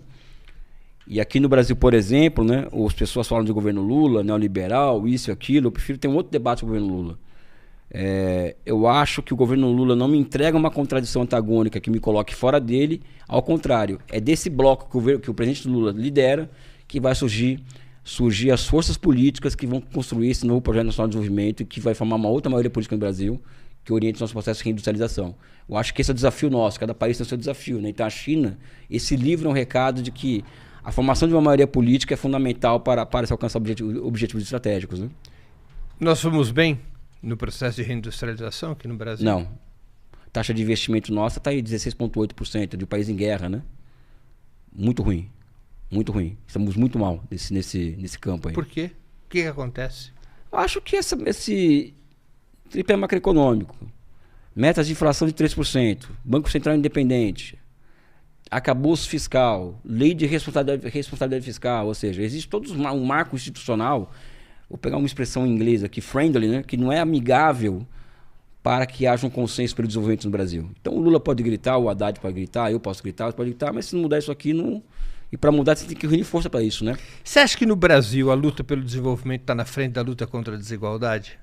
Eu acho que não existe luta de desigualdade sem luta pelo desenvolvimento. Para mim existe uma totalidade. Existe uma totalidade no Brasil. Você é pré-candidato a deputado federal. Para quê? Para ser uma voz no parlamento em favor de novo projeto nacional de desenvolvimento, que é uma pauta que a esquerda abandonou. Então alguém tem que retomar essa pauta como guarda-chuva para discutir grandes temas, inclusive a questão da desigualdade. Você acha que a esquerda abandonou a pauta do desenvolvimento? Acho que sim. E por quê? Não é só porque você acha. Por que abandonou? Eu acho que existe na década de 80, surge um outro consenso no Brasil, porque fica 50 anos se desenvolvendo loucamente, de forma brilhante e loucamente, e se acumulou uma série de contradições desse processo. E essas discussões desse processo traz à tona uma chamada questão social, né? E essa questão social coloca-se a culpa da existência dessa questão de um desenvolvimentismo deformado anterior. Então a esquerda passou a ver problemas nisso aqui e abraçou isso aqui. Jogou fora a água exatamente e o bebê isso. juntos. Exatamente isso. Então a minha esquerda, por exemplo, não acha importante o país crescer 5% ao ano, 7%, tem uma taxa de investimento de 25%. Você não vê ninguém discutindo isso aí. Você vê nichos acadêmicos discutindo isso. Mas você não vê... Uma outra voz. Você não vê um homem de Estado colocando isso no centro. Sabe? Porque eu acho que o papel... Bom, na entrevista para mim, o próprio ex-ministro Fernando Haddad disse que tentou discutir um projeto de desenvolvimento no início do governo, mas não foi acolhido. Né? Enfim, vou falar do que eu penso das... Enfim, mas É isso, é muito complicado, não tem ambiente intelectual no Brasil para discutir isso. Vou pegar um tema aqui para você, que na semana passada, há 2 semanas que virou a polêmica da esquerda, que é a nomeação da companheira Erika Hilton a presidente de comissão das mulheres. Eu não tenho nenhum problema, eu a vejo como mulher e acho que ela pode até presidir a comissão de mulher. Mulher de 1,90 m de altura. Ela pode até presidir esse negócio. Eu quero saber da Erika Hilton o que ela pensa do Brasil. Claro. Eu até pergunto, Erika, o que você pensa do Brasil, o que você pensa daqui 5 anos, 10 anos, 15 anos, o lugar do Brasil no mundo, o papel da inovação tecnológica na construção do projeto nacional. Ou seja, as minhas divergências com a Erika Hilton, por exemplo, não está nesse campo aí. Está no campo do que ela pensa politicamente. Do e que a polêmica que veio à tona... E o que veio à tona é algo que não tem nada a ver, é uma coisa que só ela podia ou não ser presidente que só dispersa energia, entendeu? Algo que parece que é encomendado pelo imperialismo para ter essa discussão, entendeu? Então, esse é o país perdido, um país que não sabe para onde vai. O que aconteceu com a esquerda brasileira, Elias? Eu sou mais velho que você, eu te digo.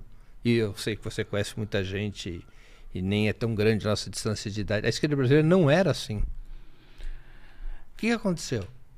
Eu acho que a esquerda brasileira... Eu vou te falar aqui. O que eu acho, Breno, assim, é que boa parte da nossa inteligência nacional e jovem hoje está amplamente cooptada por organizações como a Open Society, por exemplo.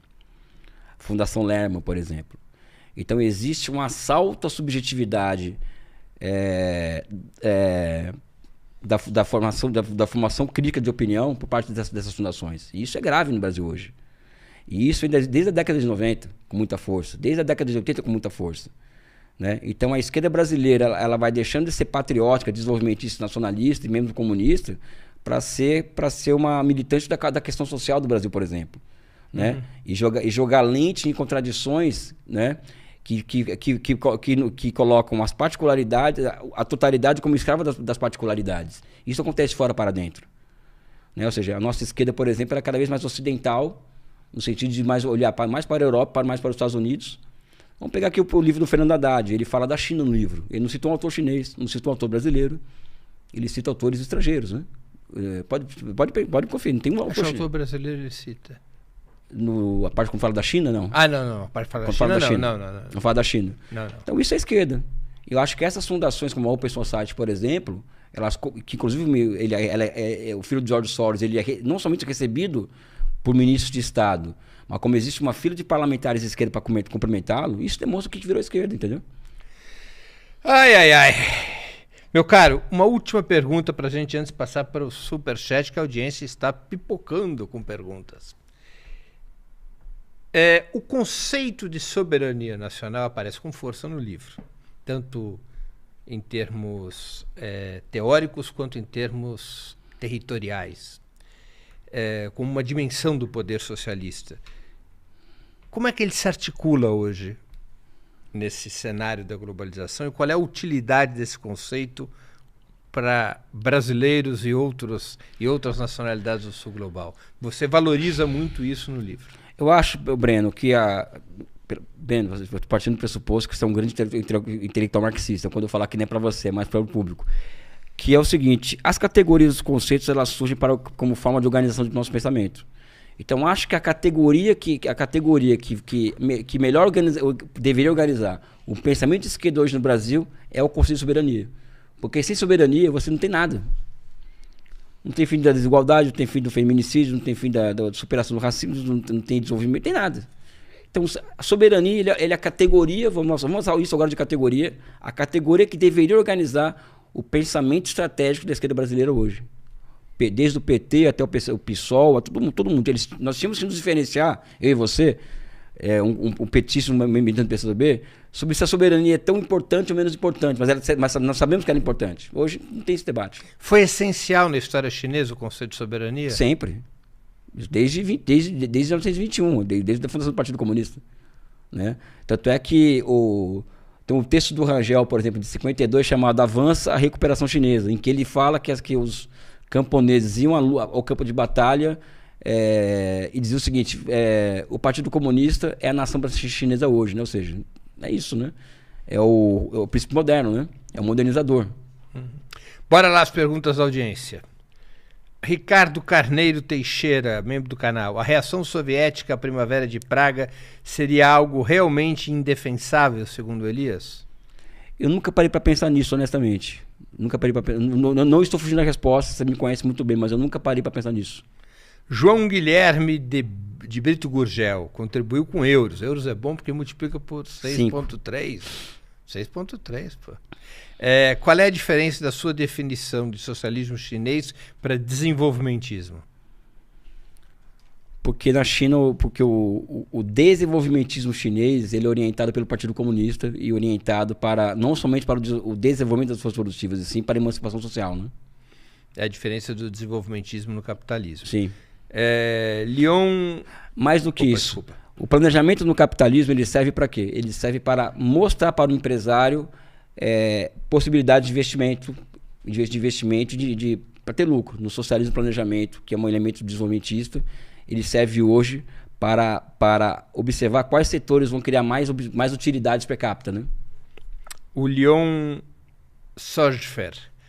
Fale sobre a proposta macro do Bresser para o Brasil.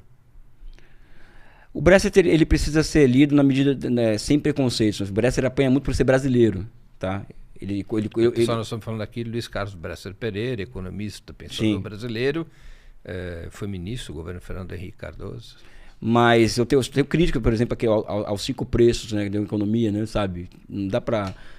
Um país não pode ter déficit em conta corrente, o país tem que ter a taxa de lucro no lugar. É a questão dos 5 preços no lugar, né? Eu acho que essa questão dos preços no lugar, que a taxa de lucro, taxa de salários, a produtividade não crescer acima do salário, segundo ele coloca, eu acho que esses preços aqui... O salário não crescer acima do salário. Exatamente. Eu acho que ele acha que para haver desenvolvimento econômico, esses 5 preços têm que estar no mesmo lugar. Eu acho que não. Eu acho que esses preços podem variar de lugar ao longo do processo de desenvolvimento. Eu acho que essa é a minha crítica a ele. Eu escrevi um texto com ele, inclusive, sobre a China, a partir dessa tese dele, tem na revista Economia Política, mas eu não concordo com ele, mas ele é um dos meus mestres, eu não posso negar isso, né? Laila Lucassian. Querido Elias, às 19 horas estarei no Tuca para o lançamento do seu livro e para abraçar você pela primeira vez. Sou sua fã. Pretendo distribuir panfletos pelo ato em prol da Palestina, Líbano e Irã neste domingo, às 11 horas em São Paulo. Tudo bem para você? Tá ótimo. Só não pode falar mal do Corinthians, lá que ele é corintiano. Então eu nem vou no lançamento por causa disso. Laila Lucassian novamente. O ato convocado pela Frente Palestina, BDS e diversas entidades e partidos, incluindo PT e PCdoB. Domingo às 11 horas, na Praça Oswaldo Cruz. Está lá o convite. Nós vamos receber os panfletos lá no lançamento também. Leon Sojfer novamente. Quais serão suas principais lutas no Congresso? A luta por um projeto nacional de desenvolvimento, a luta pela nossa reindustrialização, a luta pela retomada do texto original da Constituição que previa a diferenciação de capital nacional e capital estrangeiro, uma rediscussão das metas de inflação e da sua anualidade, a independência do Banco Central, ou seja, vou tentar levar pautas de totalidade para o Congresso Nacional. A Silvana Dunley. Camaradas, estava quieta no meu canto assistindo vocês, mas já que abordaram o assunto, estou obrigada a ouvir o Haddad, que não é economista, falar do socialismo chinês. McLuvin contribuiu com o superchat. Vi ontem a entrevista do Haddad e só fiquei imaginando uma mesa de Elias, Haddad e Breno discutindo o futuro próximo do Brasil. Agora uma pergunta. Você acredita que o Brasil errou em não entrar na nova Rota da Seda? Errou porque o Brasil perde a chance de... O pessoal confundiu o seguinte, que a nova Rota da Seda seria somente obras de infraestruturas que os chineses nos entregariam. Não, a nova Rota da Seda é um guarda-chuva que envolve. Primeiro, os países demandam as obras da China. Os países demandam da China que tipo de investimento ele quer receber. Né? Ou seja, a China, por exemplo, está desenvolvendo cinturões industriais na África, por exemplo, como parte da nova Rota da Seda. Então o Brasil errou feio, na minha opinião, né? Mas quem sou eu para... Douglas Zambra contribui aqui. Esse contribuiu com libras, é mais ainda, né? Deve multiplicar por uns 7. Passando para contribuir para a conversa de alto nível, da terra de Smith para a terra de Breno e Elias. Tássio Lemos. Como a China lida com encarceramento e a segurança pública? Lá tem muita gente presa não sei como, eu não sei definir o quanto, mas tem um dos maiores índices de encarceramento. Agora, a segurança pública é o seguinte, tem muita câmera, as pessoas são desarmadas na China, então não tem assalto à mão armada, não existe assalto, não existe cracolândia, a polícia anda desarmada, enfim, falar em segurança pública na China é falar numa sociedade que cresce. Por que o encarceramento em massa? Você conhece qual é a principal razão? Não conheço. Já me falaram uma vez que é crime econômico, né? Crime econômico? Crime econômico. Rivalino Avarello, para o Brasil dar um passo decisivo em reformas básicas, é necessário estatizar o sistema financeiro? Fundamental. Em princípio, se colocar a taxa de juros em patamares internacionais, pode vir a resolver a nossa questão de financiamento, né? Mas pode ser que a superação da propriedade privada no sistema financeiro seja algo fundamental. O Francisco Dias. Elias, você sempre destaca que se agarra ao materialismo na produção intelectual. Quais são os indícios materiais que seja possível a formação de uma maioria política capaz de tocar um projeto nacional? Eu acho que primeiro a gente tem que comemorar de termos um Lula no Brasil, liderando um bloco de forças, que é um bloco progressista, né? E um bloco de forças que ela vai ter que encontrar saídas a problemas que a realidade coloca. Está ficando cada vez mais claro que o Brasil sofre um problema muito sério de baixa produtividade do trabalho, não pelos motivos que os empresários colocam, baixa industrialização. Então, eu acredito que essa maioria política ela vai se formando na medida em que o conceito vai se manifestando no movimento real, ou seja, um conceito de que esse país está muito atrás dos outros. É um país que é incapaz de se defender. Como a história está demonstrando e como o Lula está reconhecendo, inclusive. O Lula tem falado abertamente sobre isso, de fazer investimento no setor de defesa fora do arcabouço fiscal. Então, acho que aos poucos, meio que às cegas, nós vamos acabando encontrando um caminho aqui no Brasil. Porque sempre foi desse jeito, né? Perfeito. O pessoal às vezes faz um comentário sobre o ministro Fernando Haddad. Eu vou aqui fazer uma observação. Podemos concordar ou não concordar com ele, como também podemos concordar ou não concordar com Elias, mas há uma coisa em comum entre o Elias e o ex-ministro Fernando Haddad, que é um esforço muito raro na política brasileira de quadros da política que dedicam grande parte do seu tempo à luta política, também se dedicarem à elaboração intelectual, a estudar o Brasil, a estudar o mundo.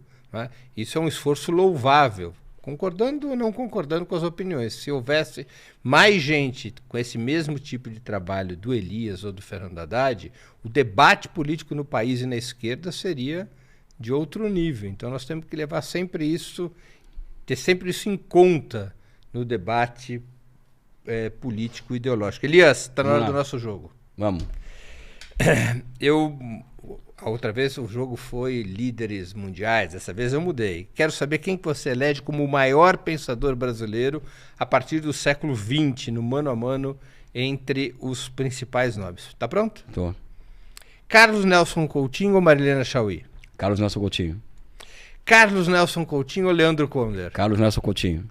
Carlos Nelson Coutinho ou Lélia Gonzalez? Lélia Gonzalez. Lélia Gonzalez ou Rui Mauro Marini? Rui Mauro Marini. Rui Mauro Marini ou Fernando Henrique Cardoso? Rui Mauro Marini. Rui Mauro Marini ou Maria da Conceição Tavares? Rui Mauro Marini. Rui Mauro Marini ou Milton Santos? Milton Santos. Mas isso não é corporativismo geógrafo? Não. Não, porque o Milton ele conseguiu entregar para nós, no final da década de 70, uma abordagem do marxismo em que ele recoloca no centro a categoria de formação econômico-social.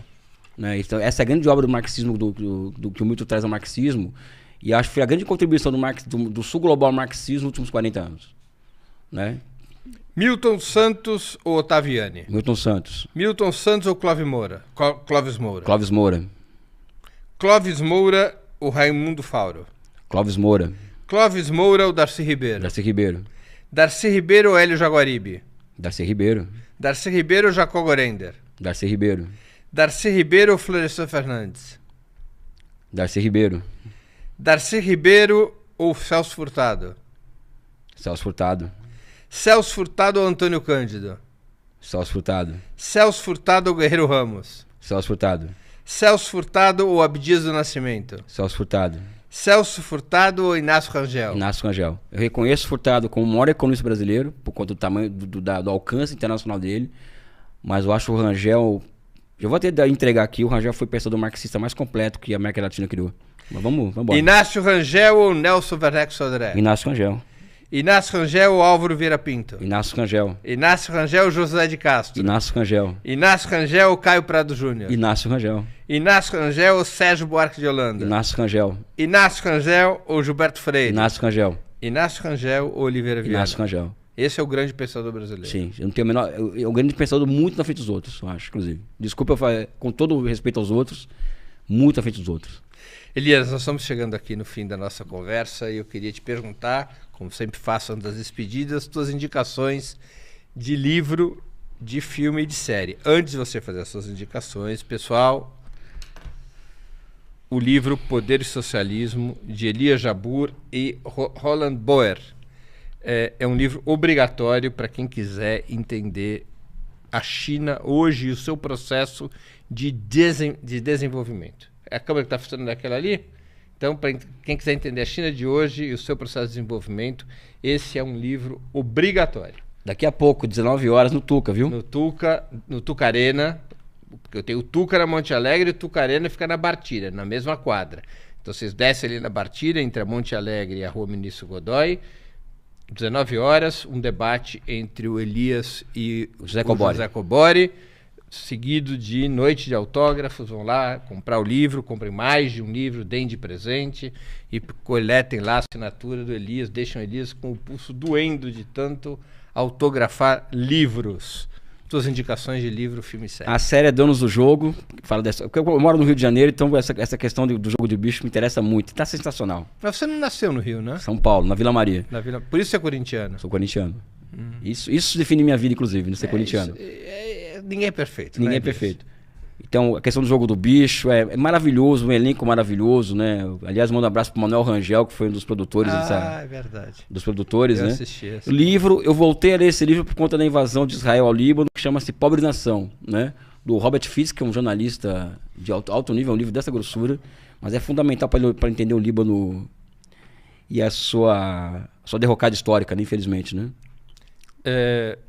Faltou filme. Filme? Eu não tenho como indicar um filme agora. Então veio agora o livro. Repete o livro do Robert Fisk. O livro e a série. O livro do Robert Fisk, como chama? Pobre Nação. Pobre Nação. E a série?